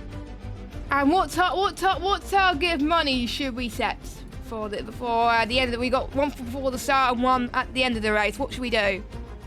I would probably say, just to be sensible, let's say 600. That sounds good. 600 before the end of the race. I think that could be achievable. If we don't, it doesn't matter, because I have to say that will still be, I think, very, very, very good. Even though we were expecting like £250. So no matter what happens, I think that will be still amazing. As I was just getting a tweet together, as I forgot to do a screenshot of the results, so I couldn't screenshot the results. But oh well. But anyway, Larky will be starting on pole. We'll go through your tyre choices as I need to change screens. There we go. So we have got Larkin that's starting on the softs, Kieran on the mediums, Danestar on the softs, the Key 2 on the softs, Delta Hunter on the softs. J-Luke has gone for something I was not expecting, who's gone for the hards. That is interesting. Will that pay off for him? I don't know, but nice bold strategy call, I like it. Lukey on the softs, Jaco on the softs, King J on the softs, Cam Rules, Colin R. Mason and Ace will be starting on the mediums. P1 Peru and King will be starting on the softs, Cam on the hards, Jamie Met and Jonas will be starting on the mediums, Waitsy on the softs, Rudy on the mediums, and Mason Jr. will be starting on the hards, doing a brave strategy call, just like J-Luke. I was trying to struggle to get my words in there, but there we go. We are about to get underway. Who's going to win the race, Tom? It's a very tough one to call. I mean, this could end up being a lottery of a race, to be honest with you, because if the weather plays a part, if safety cars come into play, it really, honestly, could be anyone. I think it could be any one of 8 or 9 drivers in this one for me. I'm going to go for Lakitu because he's been impressive during the course of tonight, and I think should he get the strategy right, which I'm confident that he will, I think he's going to be coming away with as the victor in this one. That is not a bad move at the moment, as I believe we are waiting to start. I think the last few drivers will be making their way on to the grid then. So, 5 red lights coming up on your screen at the moment. Larkin on the left, Kieran on the right. And it is lights out and away we go. A bit of a squirmy start from Larkin, but we can see Dave Star has got a very good start. And it could be free wide heading towards turn number 1. They'll be taking a few more risks in the sprint race. And Kieran has gone for a spin. Kieran has gone for a spin. And he's already down to the back of the field. Dave Star up to second, Lakitu up to third. Delta Hunter and J-Luke have made one place. Jaco going down the inside, in towards turn 4. But he got past J-Luke very comfortably up into 5th place. We've got Cam Rules and King J going side by side as well. They're going up into 8th place. So much carnage happening in the background. I think a lot of people being more cautious in the rain, but a lot more people taking a few more risks in the drive, which is just to be expected for the time being. But what a start from Danestar, by the way. He started 3rd, capitalised on Larkin. Larkin did not have the best getaway to start with, but neither did Kieran. So he was able to hold his line and get into the lead. Danestar could have almost got Larkin there, but he didn't. But so far, Larkin, you're at the leader. Kieran and Rudy both gone for spins. So I think they made contact, Tom? Yeah, well, there was contact, I think, also between Harvey and Kingham as they went into Beta Passo, which I think contributed to the Speakai and Rudy collision as well. I'll tell you one driver who's made an incredible start, Waitsy, 18th to 9th in a space of 1 lap. Amazing. Well, he's just dropped back, actually. He's been involved in he's gone off track, actually. That's the Senna S, so he's dropped back down horribly. But what a start he made on that first lap, all succumbs to nothing. Yeah, it's a bit of a shame for Waitsy. A commentator's curse, though, for Tom. So I've had a few commentators' curses tonight, so I think we're pretty much even on that one. Kieran is, by the way, changing his front wheel, but no safety car. So they do get their 1 stops out the way as yellow flag, that is Jamie Met, has gone for a spin. Reset to track. Luckily, it's a charity race, so I think we'll let that slip through the net right now. But short race, he's back up to 30th already, so already he's getting quite a few positions already. Lukey has gone for a bit of a spin. Careful, you don't want to have an unsafe rejoin. Luckily, ghosting it on, so he is able to get back on the track safely. But here we go, we've got Jaco versus Delta Hunter. 4P4 this race, and they're both pretty much on even pace right now on these Socom Runner tyres. So I wonder if they're running sort of a similar setup right now. DRS is enabled, so if they're within 1 second of the car ahead and within the DRS zone, they can get an overtake done. They're not getting an overtake done yet. They're going to save a bit of battery. All of them are within, I think, around about 30%, so it's going to be quite tight for them so far. J-Luke around about 2 seconds behind Delta Hunter, but don't forget the softs have a massive tyre advantage compared to the hards at this stage, around about a second. So they're gaining a second a lap on J-Luke. So expect J-Luke to come into this later on, should we have some change in the weather conditions. But at the moment, as it stands, it looks like it could be dry for the entire race, which I think some drivers will be relieved about. Some drivers will think that we are boring, but we'll see. But again, we won't reveal too much on the weather conditions because we may have not decided that. We may have decided on completely different. But here comes the RDR boys then, going for moves. But we also got, as I flipped the cameras too quickly, I do apologise, guys. But Jaco gets past the Lakitu up into P3. And Colin's going to get some DRS on Cam, actually. And J-Luke's in the fray as well. So if I was Cam, I would try to go for the move ASAP before Colin decides to go for the move. So here comes Colin through turn 4. into the Sea of the Largo. Does he go for it? Nope, he does not. He's going to save a bit of battery, which is fair enough. King J and P1 Peru going side by side through the Sea of the Largo now, as Peru tries to go for the cutback but doesn't quite work. So King J stays in 9th, Tom. Yeah, so J-Luke will be very happy with his performance so far as King J goes off track. That's a shame because he was running up quite high and he's fallen down to the back again. And I think, has someone else gone wide as well? No, I think it's just him. So yeah, that's a big shame for King J. He drops back. Larkin's lead is only 7/10 and Dainstar is within range to use the DRS. So Dainstar won't go for the move, I don't think, into turn 1, but should he be close enough coming out of the Curva de Sol, that's going to give him an advantage to actually have a go on the outside, most definitely, into Desir de Lago, as J. Cole posts the new fast lap of the race as a change for 4th place because Delta Hunter has passed Lakitu for that place. Waits is back up to 9th now, so he's making up for lost time again, but that tells you about his racecraft, Jess. It's pretty impressive. Well, he was, I believe, the champion for a reason last season, doing a stellar job in the P2 tier. Or was it P2? I can't remember what tier he was in. I think it's P2. Yeah, it was P2. I believe you were you one of the... I'm trying to remember if you were one of the commentators. Yeah, I was in commentary with Moore. Oh, there we go. It's been a long time since we were doing One Hub Racing. You obviously did have experience with Delta Hunter, but he's known as White Fountain, by the way. For those of you that have been in One Hub for so long, he was on PS. But obviously, since the fact that we had crossplay last season, he took advantage of being on the PC. And it's great to see we've got a mixture of platforms, PC and PS as well. Obviously, we've got a majority of PS drivers. We've got a nice battle between Lukey and Jamie Met there. 2 management members going for it right now. Jamie, of course, being the head of teams here at One Hub Racing. Just go back to the battle between... J-Luke dropped back actually from... he got overtaken actually by Colin Mason and Camrulls, but because J-Luke was the sitting duck, as Camrulls was about to make an overtake, he nearly cut across on Colin as they went over line, and that so nearly could have been a very nasty accident on the pit straight. Luckily they got away with it, but that was very, very close. That was very, very tight indeed. Luckily J-Luke's still in that train, so he's able to fight just a little bit as well, as Kingan gets a 3-second time penalty due to multiple warnings. So the first of 2 time penalties here this evening.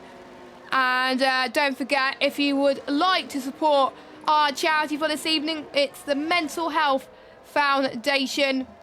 We were raising money for, obviously, it's our main charity throughout pretty much for a while in One Hub Racing. We have kept raising for them because it's a charity which is close to everyone's hearts.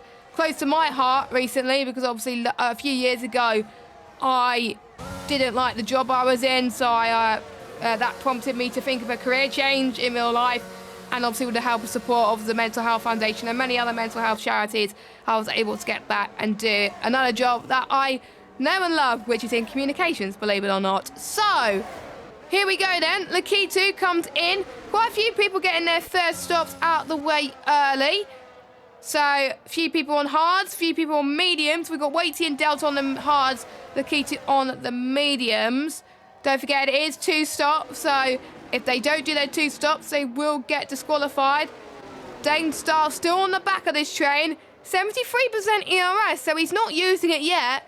What about Larkin's ERS? 32. So Dainstar's got a lot more ERS in his back pocket to go for moves compared to Larkin. So Larkin could be in a spot of bother very, very soon. In order to take advantage, he may need to think about when would his rivals potentially will be stopping. Yeah, because the undercut is a very effective tool here in Interlagos. There's obviously 15 corners, some of which are kinks, but most of which are proper corners. But there we go, Larkin comes in. So I think the fact that he was on less ERS prompted him to come in before those behind. So that was probably a smart move. And the fact Delta Hunter, Lakitu and Waitsy had pitted him beforehand. So he's going on to the set of mediums now. So I think this is to cover off Delta Hunter and Lakitu, Jess. Yeah, I think so as well. So we'll watch Delta Hunter coming towards the start of finish straight then. As Larkin, I think, possibly wanting to be on the softer tyre compared to his rivals anyway. Most of these drivers are in a party together. And I don't know how they would concentrate with all drivers in the party, but I did that when I was in a charity race at One Hub before. It is really fun, actually, because you get to see what your rivals were doing, and it's a bit of fun. So, Larkin is ahead of Delta Hunter on track by around about, well, it's around about, for about 4 seconds ahead of Delta Hunter. So, Larkin getting that overcut strategy to perfection. And don't forget, on this game, for those of you that are new, compared to previous F1 games, you have to warm your tyres up a bit more. You can't just go full pelt straight away. You have to warm them up a bit. Sometimes in some tracks it does take a while to warm up, but around Brazil, due to the fact that it is quite hot, as we've got Danestar in the pit lane. So Danestar in the pit lane, he's going to come in for a set, I'm almost certain going to be a set of the medium tyres. Yeah, it is set of mediums for Danestar, so he's going to cover off Jaco. But surely he had to come in because otherwise, obviously, Larkin will be ahead. So here comes Larkin now. It's going to be quite close as we've got a yellow flag. We've got a black car that's off. No, it's quite hard to tell at the moment. But anyway, Larkin... Is it King? I think it's King J that's off again. Yeah, it is King J, yeah. But Larkin is ahead of Danestar. Interestingly enough, around about the same gap before the pit stop. So no matter when Larkin and Danestar pitted, not much difference. But Larkin's going to be on warmer tyres, so he may have the chance to pull away anytime soon. Yeah, and King J's gone for another spin on the exit of Magulio, so he has had an absolute nightmare of a race so far. And the fact he's down a lap doesn't really help the situation. He's already pitted, so at least he's made one pit stop already. But he's just... Do you know what he's doing? Because the fact he's had that spin, he's overheated the rear tyres. He needs to look after the rear tyres before he starts throwing the car around the corners, because otherwise he's just going to keep on spinning corner after corner after corner. Yeah, I think a track like this, I spun, I think it was turn 7, and I think it's one of those tracks where if you do spin, it takes a while to get your tyres in the right window. So go half throttle for that, and rather than go full power if I were you as well. Because cold tyres or even hot tyres around this track is not good. But anyway, J. Cole is in. He's done a massive overcut on Larkin and Danestar. Well, as they almost hit the back of each other. Wow. As J. Cole and Larkin having a little bit of a fight, but overcut working at the moment. But with Larkin on much warmer tyres, he's going to go around the outside, heading towards turn number 7. Someone's gone off. I think that is one of... I think it might be King J a lap down, actually. But... no, it's not. No, it's not. No, it's someone else. I think that might have been... let's have a look. I'm just having a look to see, Jess, who that actually was. Yeah, it might well have been him. That no, it's not. No, it's someone further up ahead.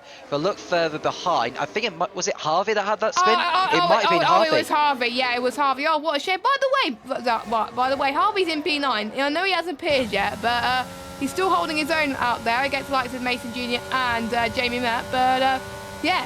So J. Cole doing that massive overcut on Danestar worked. Not quite on Larkin due to the fact Larkin had a chance more to warm up his tyres. But yeah, J. Cole staying out a bit longer has worked wonders for him. And don't forget, he didn't start on pole in both quali or the sprint. And King J is out of the session. Are we going to get a full course yellow? No, we're not, because he's in the pits.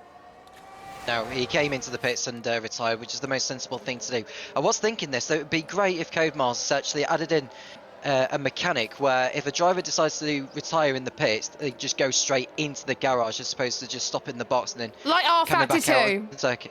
Yeah, like R Factor 2 or even Formula 1 99 on the PlayStation 1, because that is where you can see the AI retiring in the garage if they had a mechanical issue.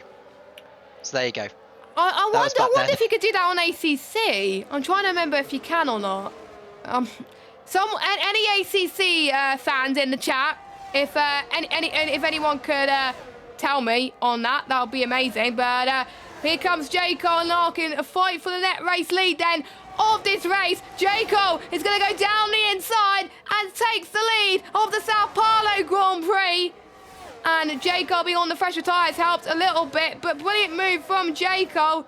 But Larkin will have the DRS going onto this back straight. Will that work to his advantage? The answer to that is no, but J. Cole is in a prime position. Let's see how many positions he has gained, actually. He has gained 2 places.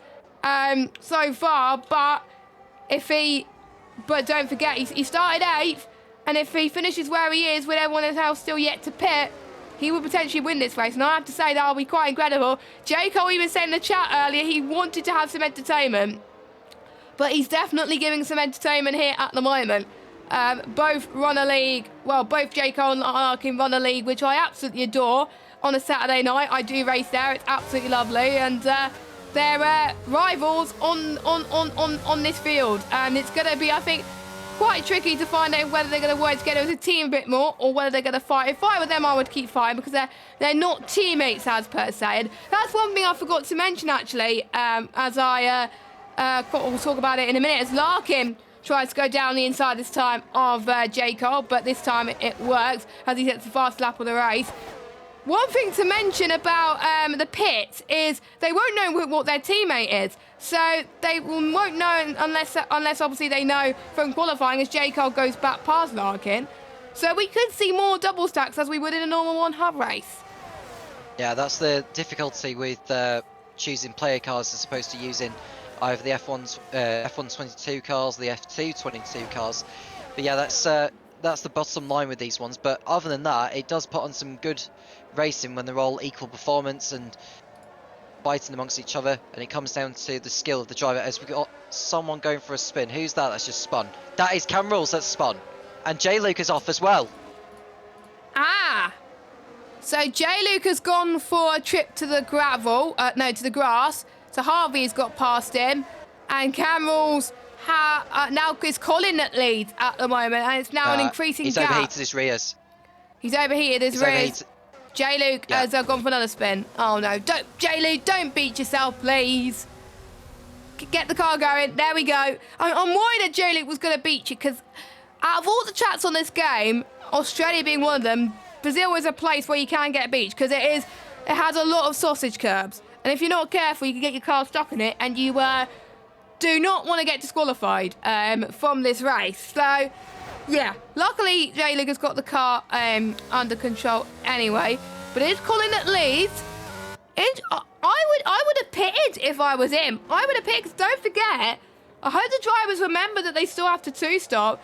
I know Colin's in a party with a lot of these guys, and surely he will be reminded that, don't forget, you still need to stop, you still need to stop. Maybe he's seeing things that the other drivers are not, potentially. Oh, there's someone that's just gone for another spin. That's the key to this time that's made a mistake. So Colin's he's dropped in. down. Colin is in for his first stop, so my theory has been proven completely wrong by Colin. Yeah, so he's in, and Camrose is in as well. So that should see Jonas Albrecht take over the lead for now, but he's still yet to pit. Camco Mum goes up to P2, and it's J. Cole who is the net race leader, really, ahead of Larkin, although the pair of them are refusing to leave each other alone. So we could well see some more battling between those two before the end of the race. So where is Colin R. Mason going to rejoin? Well, Delton's is going through turns 2 and 3 now, and I think Colin R. Mason's going to rejoin in front of him. So yeah, I think so as well. Brilliant overcut from Colin. That is absolutely fantastic. But it was due to, I think, all the squabbles from some of the drivers, I think, which helped Colin. And Colin had that clear air, so he was able to set a lot of good laps, consistent laps, as J. Luke unfortunately has spun again, which is unfortunate. Hopefully he can get back into this race. Who knows? We could see a late safety car. And by the way, Cam being on the hards poses a huge advantage for him at the moment. As, well, it will now because Jonas has spun. So yeah. Jonas has spun, unfortunately, so that is him dropping down the order. Can any of the drivers come in? Yeah, Cam is in. So that's J. Cole, now the race leader on track. Don't forget the drivers will have to make one more stop. The ones who haven't made a stop, though, are Jonas, Ace, Jamie Matt, and Mason Jr. and J. Luke. Everyone else has made at least one stop. No one has made 2 stops. Usually, if I was doing a 2-stop race, I would get my stop done. I would do sort of medium. I would pit quite early on, around about lap 4, lap 5, then go on to a set of mediums until about lap 20, and then go on mediums to the end. That will be my plan if it stays dry for the race. That will be my plan if I was those drivers to go for it, because then obviously if there's a late safety car, things could change quite rapidly. But safety cars, you can pit under them. Some people may hope for a late safety car. So we shall see. The battle for the lead is still going strong between J. Cole and Larkin. All it takes for one driver to make a mistake, and that could all come crashing down as the K2 gets a time penalty, Tom. Yeah, so the Keys got a time penalty. I will tell you one driver who has pitted twice already, and that is Ruddy down in 19th. He's a long way off the lead. He's down a lap actually. He's over a minute behind Mason. So if you take Ruddy out of the equation, we've got actually quite a race on our hands between the top 18 drivers still in this race. As we watch the battle of the leaders, J. Cole and Larkin go side by side through turns 1 and 2. That is very nearly the pair of them off the track. Luckily they keep going, but this is not the last of it by any means, as Larkin gets the DRS open behind J. Cole. Oh, that was a little bit of a late move that from J. Cole, but he stays in front for now, so Larkin will settle in behind. But that move from J. Cole was a little bit late for me, but he got away with it. Yeah, we did. That was very, very close. I do believe I saw someone else having a little bit of a squabble as well in the background. So I thought you were talking about them, but no, I was talking about the lead. Dane Star, I think, has gained a bit more time because of it as well. So that could be good. By the way, Jamie Met has pitted. He's gone on to a set of, let me have a look actually, tyres. Soft compounder tyres. So I believe he started on mediums or hards. Could he do medium, soft, soft? Is that doable in these conditions? Most certainly so, because the thing is with the mediums, you can actually take them so far on a heavy fuel load, and then when it comes to doing the softs, you may end up doing an extra lap in comparisons when you would do it earlier on in the race, because you've burnt so much fuel up and you're not having to put as much load into the tyres through the corners. So Larkin is trying to take advantage. Well, I say take advantage. He's got 2 lap older mediums to J. Cole as Waitsy comes into the pits for his first stop now. So he is, I would imagine he's going to go onto the set of softs. So that's what he's doing. I think if I was him, I would do that as well. He's on the hards actually. Oh no, that's not Waitsy. It was someone else who was in the pits. It's Harvey. So yeah, it was Harvey. Ace is in the pits, so he comes in, and Kingan overtakes him in the now. So Kingan doing the undercut there as well. He's going to be close between Ace and Jamie Met actually, so we'll watch that battle unfold later on as well. But I think this is the battle that will be interesting as well. So we got Bazio in the chat who's saying, I'm here. Hello, welcome to One Hub Racing. We've got Wish Rise as well. We've got Damien in the chat as well, rooting for RDR. So thank you guys for joining us as well. We've got pretty much almost half race distance still to go as Joliet receives a penalty. Penalties could be a massive factor. It could all come down to penalties very soon as well. Which we don't want to happen. Jonas has left it very late, by the way, to come in. He's been on those tyres for around 17, 18 laps. By the way, that gives me a good hope for a race I'm doing on Thursday, that the mediums can last this long. So, yeah, that's given me some strategy ideas for then. But anyway, Jonas, he comes out of the pit lane on soft as well. I believe, Tom, is that everyone that's done their first stop? Yes, it is. No, J-Luke's still yet to box. Does he know he's got to do 2 stops? Yeah, because he starts on the hard compound tyres, which is very annoying for him now because he's going to be so far out of sync with the rest of the field. And I think that's sometimes the thing with a driver is sometimes they don't compete well when things aren't going for them. And I think that's probably what has got to J-Luke this evening, unfortunately. Yeah, I think so as well. But he's still going. Pretty much everyone is still going, even though Rudy's a lap down, which is fair play. I would have done the same, to be honest. As Lakitu, I believe, gets past Peru. No, Peru's actually going to get past Lakitu, actually, as they go side by side in and to Jung Sao. That's very tight as well. Cam Rules gets past Cam. So 2 Cams battling each other. Who will be the best Cam remains to be seen at the end of this race. But let's watch Cam as he chases down the pair of them. It's going to be free abreast heading towards turn number 1. Cam to the inside. Through turn 1 in towards turn 2 in the centre. Restes cuts the curb a little bit to try and gain that advantage. But Cam trying to do all he can to get past Lakitu and take advantage of Peru getting past. I think Lakitu's struggling. He might have got damage. We've got a lot of squabbling in the background, I think, for the midfield positions as well. Don't forget, I believe Kieran pitted quite early on, but he still made 1 stop. He can get those tyres for a long period of time before going on to the soft layer on. Maybe he's hoping for late safety car, but we've got a midfield battle. We had a midfield battle in the sprint. We've got a midfield battle here as well. This time it's for P7. Yeah, credit to Peru, Cam Rolls, Cam K Mum and Lakitu for keeping it clean throughout turns 1, 2 and 3, because they were very close when they were almost like treating it as a drag race to turn 1, and the fact they kept each other from contact was quite a miracle for me, so very well done to them on that occasion. But there could be more of it, because they are in almost a drag race as they go over the line to start another lap. And there we can see that's a change of position. Cam Rules getting past Peru for P7 for the moment at least. That was close from Peru. He almost got, I think, Cam Rules once again then. So coming towards the Cedar Largo, Peru using all of his battery to try and get past. He's got the DRS as well. He may not use the DRS to get past. Oh, bit of contact. No. They made contact and Cam says, thank you very much. I've gained on the both of you. I believe Cam Rules has got a bit of damage from that. Yes, he did.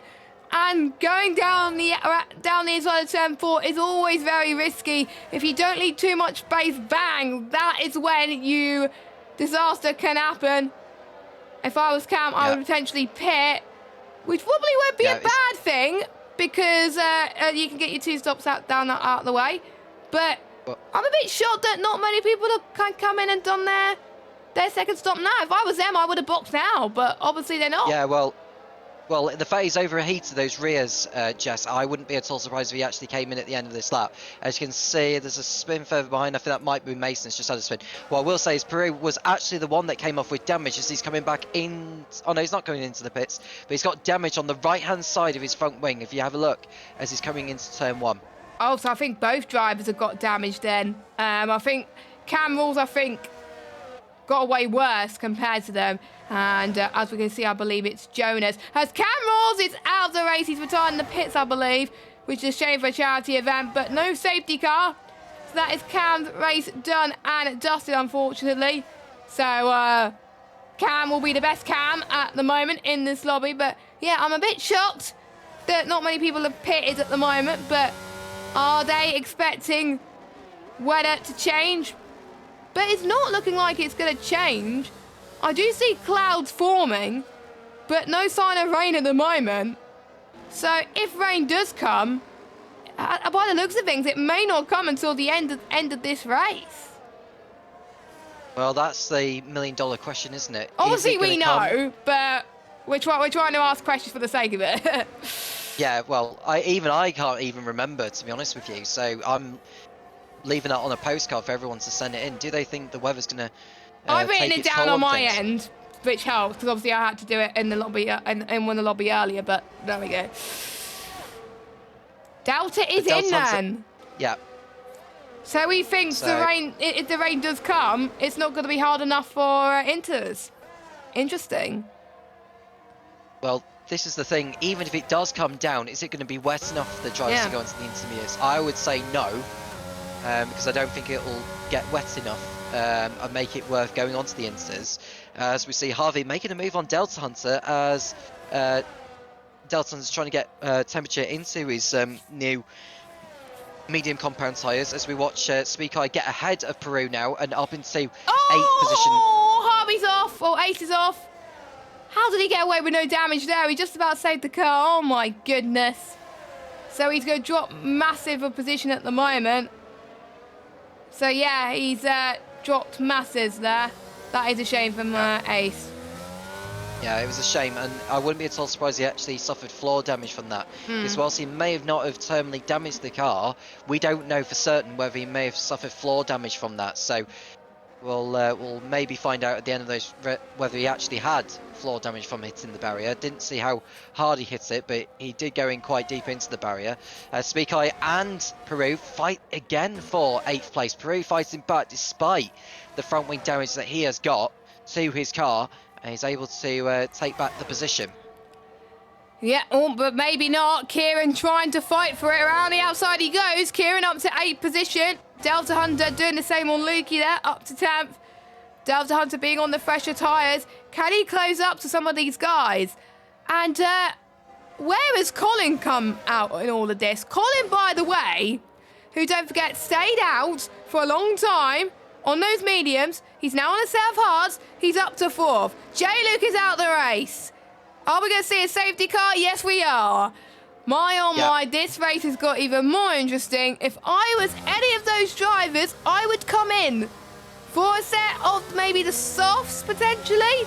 Or maybe the mediums, just to be on the safe side. Waitsy's coming in.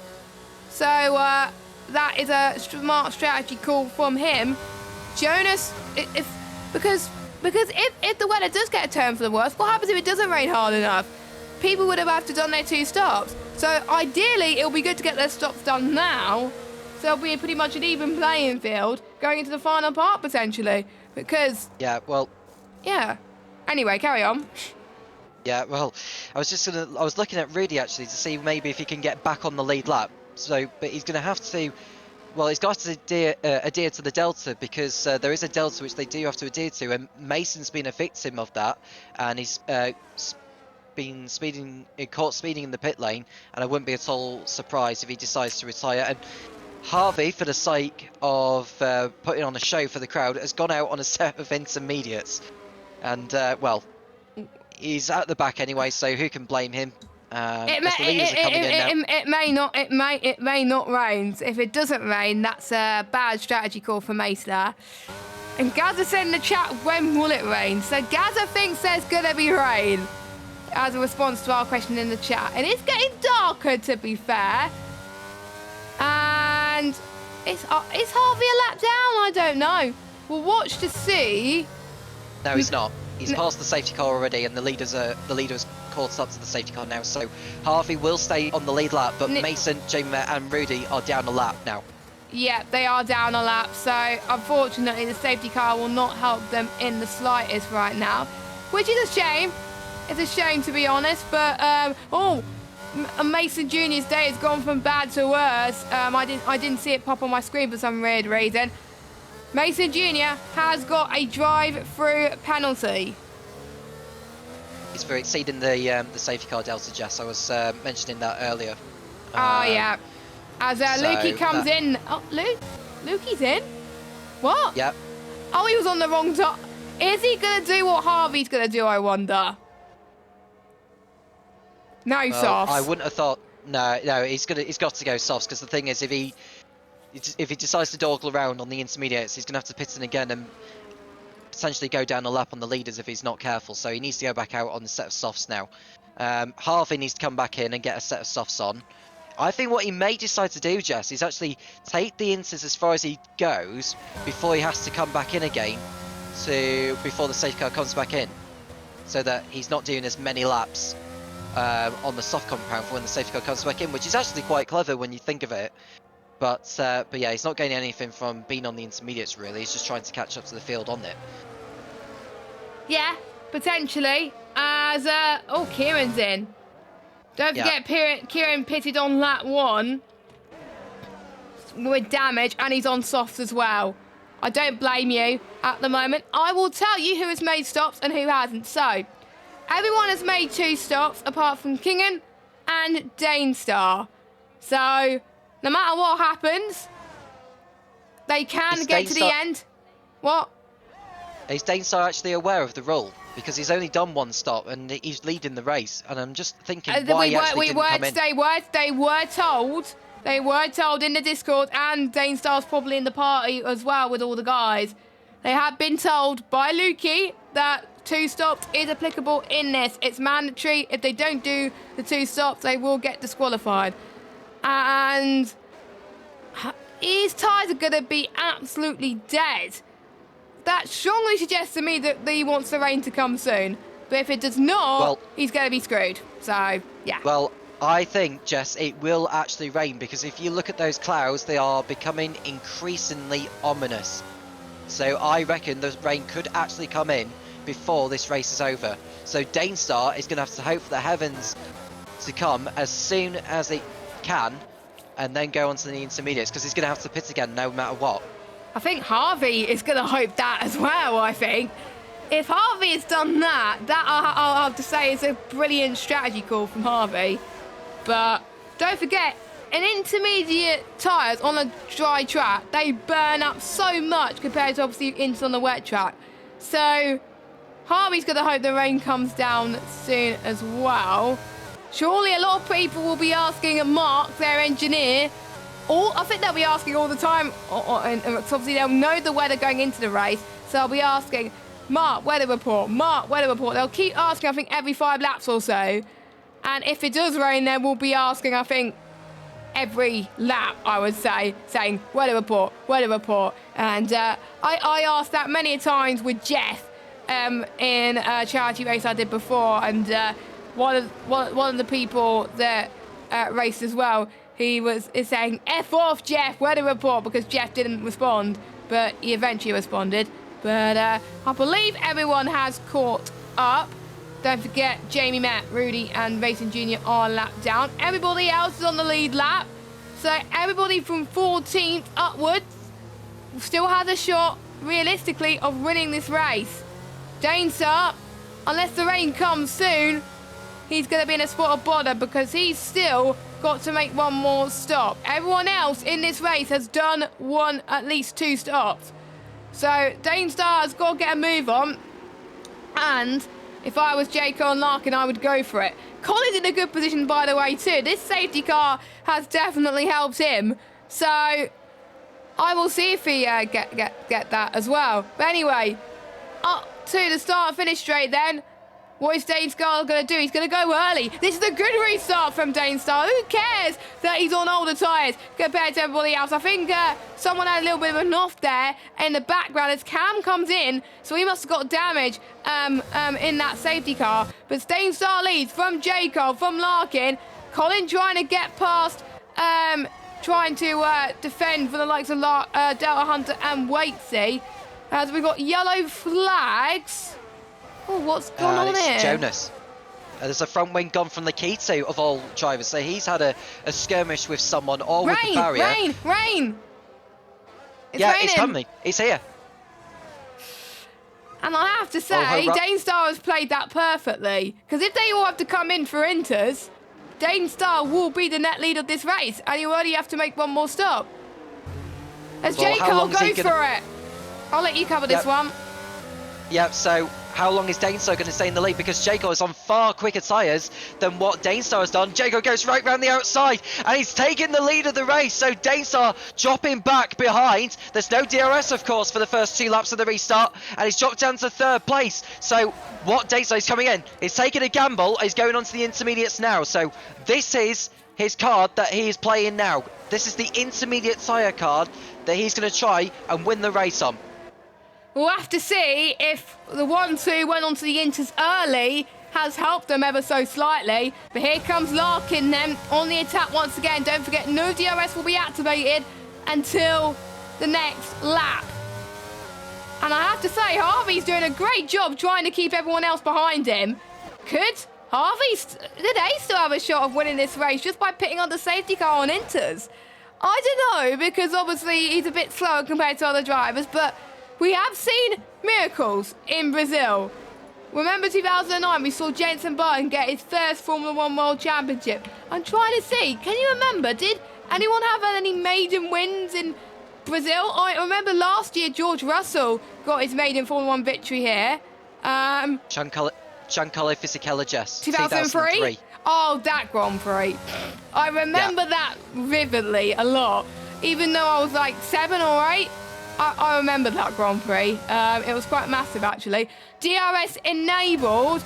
I thought I was going to say DRS disabled there. Galaxy Radio Podium, yes, I did talk about that. Yellow flag. That is... It was Jonas, I think. Jonas yeah, is Jonas off. had a spin. As Dainstar gets past Jonas.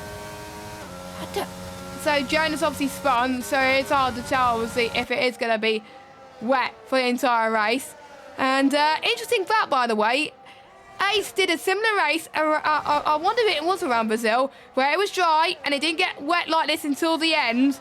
He pitted early on the safety car, taking the gamble, and he won the race like that, despite being the slowest. DRS disabled! DRS is now disabled! Could this... Harvey's got to gain a massive amount of time if he wants to go in the lead of this one. No offence to Ace, I don't think he's going to win because we got J. Cole, Larkin, Colin there, faster drivers. at the moment. But we will see. Anything could happen in Formula One. So I think it's going to be J. Cole stays out. Why? Well, maybe it's the crossover from being on slicks to intermediate. So whilst it may not be as grippy, the slicks may still be the better tyre for a lap or so. As Waits is being caught speeding in the pit lane, that's going to hurt his chances of a good result from this.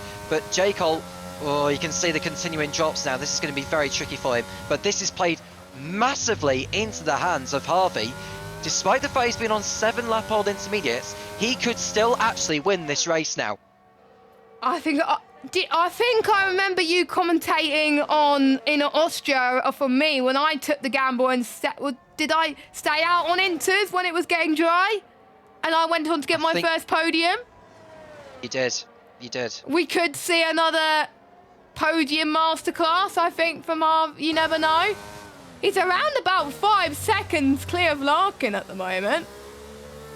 I'm not going to say much on Harvey at the moment because I'm worried I'm going to jinx him. This could be a turn in the books. Battle for second, yeah. And battle for the lead on track. But you can tell that it's chucking it down. Absolutely chucking it down. Delta's in there. But J. Cole stayed out. So I think he's gambling on staying on the slicks all the way to the checker flag. I think that's what's running through his mind. But surely it's too wet for the slicks now, even with 4 laps to go. Oh, I think J. Cole's going to regret this so much now, to be honest with you. I really, really do. He's got to hope maybe there's a safety car right on this lap, that there is a safety car, and then go onto the set of intermediates. That's probably what he's thinking a little bit. Speakai is doing the same. He feels that he can go to the checker flag without needing to pit. That is very, very risky. That is risky as well, but fair play on taking that risk. But they're going to drop, I think, to 7th, I think, if they keep going like this. We'll see. Harvey's not gaining that much, to be fair, on the likes of J. Cole and Kieran. So maybe that's potentially why those two are staying out. And if that works, that could be a strategy goldmine for these two. But don't forget that since the conditions are that treacherous, they're going to be in an ice skating rink at this stage. Larkin's gained a bit on Ace. Ace and Larkin are starting to gain now. J. Cole is in. J. Cole is in.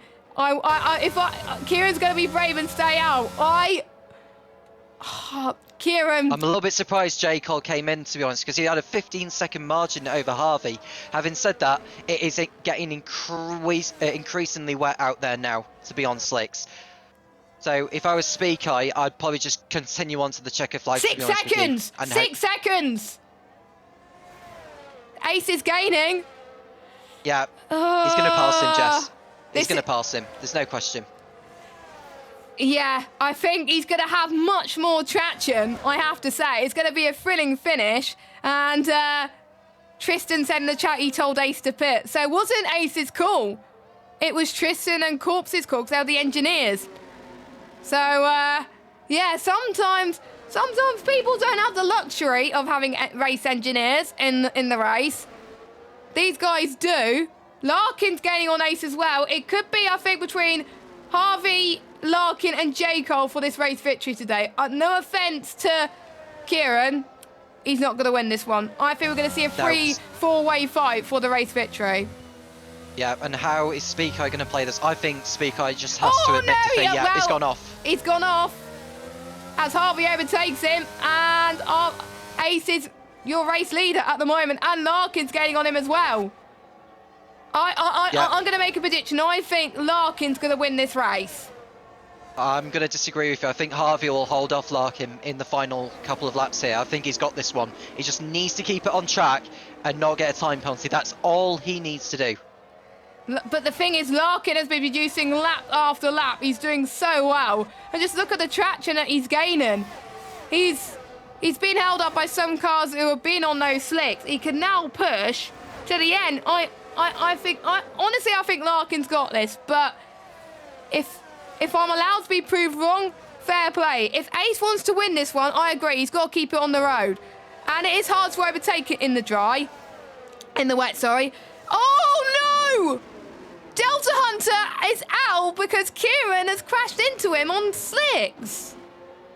That's really silly from Speak Eye. I mean, why he didn't admit defeat when he was being on slicks? I mean, that is ridiculous. I have to say, that is absolutely ridiculous from Speak Eye. The fact he tried to fend off a car that was far quicker on the intermediates on a wet track, that is really, really cynical. I'm sorry, but you can't drive like that. No, you can't do that. You can't do that. Final lap of this race. Who would have thought I would have said this, by the way? The battle for the lead between Ace, who has the pace of a P3 driver, against the P1 and P2 champions for the last few seasons. I'm trying to think of what this reminds me of. A thing of what in real life as to a slow driver trying to bat for the win. I think one other driver that reminds me of thing is Lance Stroll as well, who was trying to hold off. I think it was Lewis Hamilton as well. Unfortunately, he couldn't do it. Lewis Hamilton went on to win that day, but Lewis Hamilton was brilliant around Turkey, not gonna lie. As we are approaching the final few moments of this race, anything can happen. Colin, by the way, is going to finish in a credible 4th position, which I have to say will be massive because he started quite low down as well in the sprint.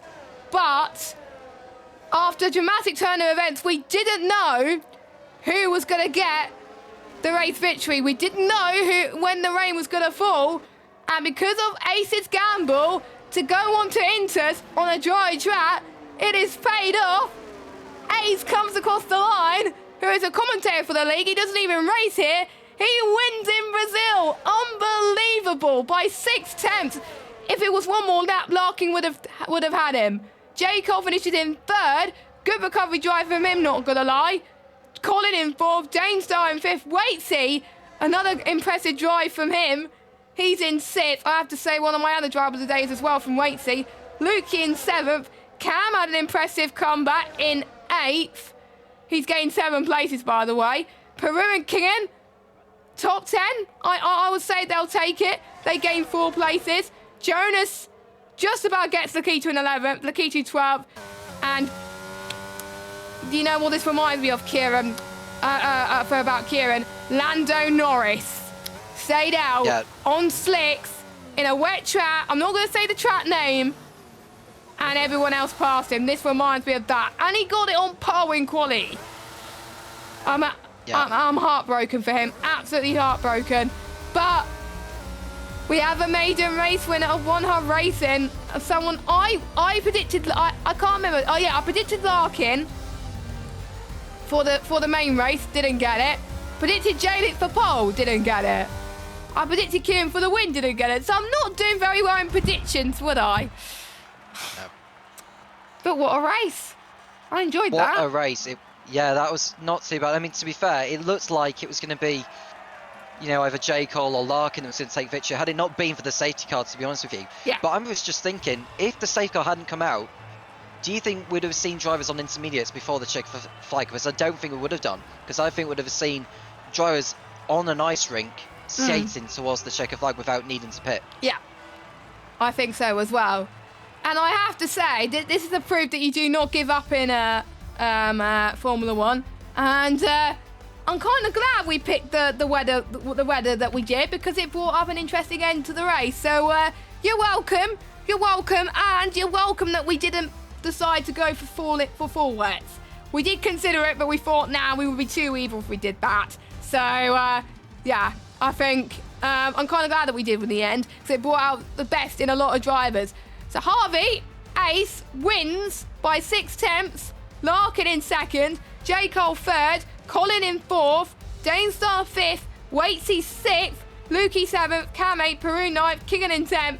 Jonas sets the fastest lap of the race. He recovered to a nice 11th. Lakitu in 12th. Kieran 13th. Rudy recovered well to 14th, actually. Fair play to him. They were lapped down, as well as Jamie Met and Mason Jr. Delta was classified in 17th, but we had 3 retirements of J. Luke, Camrose, and King J. I'm not sure. It's been a... I'm trying to remember if we were picking driver of the day for this. I don't think we're not. But if we were to pick a driver of the day, who would you pick, Tom?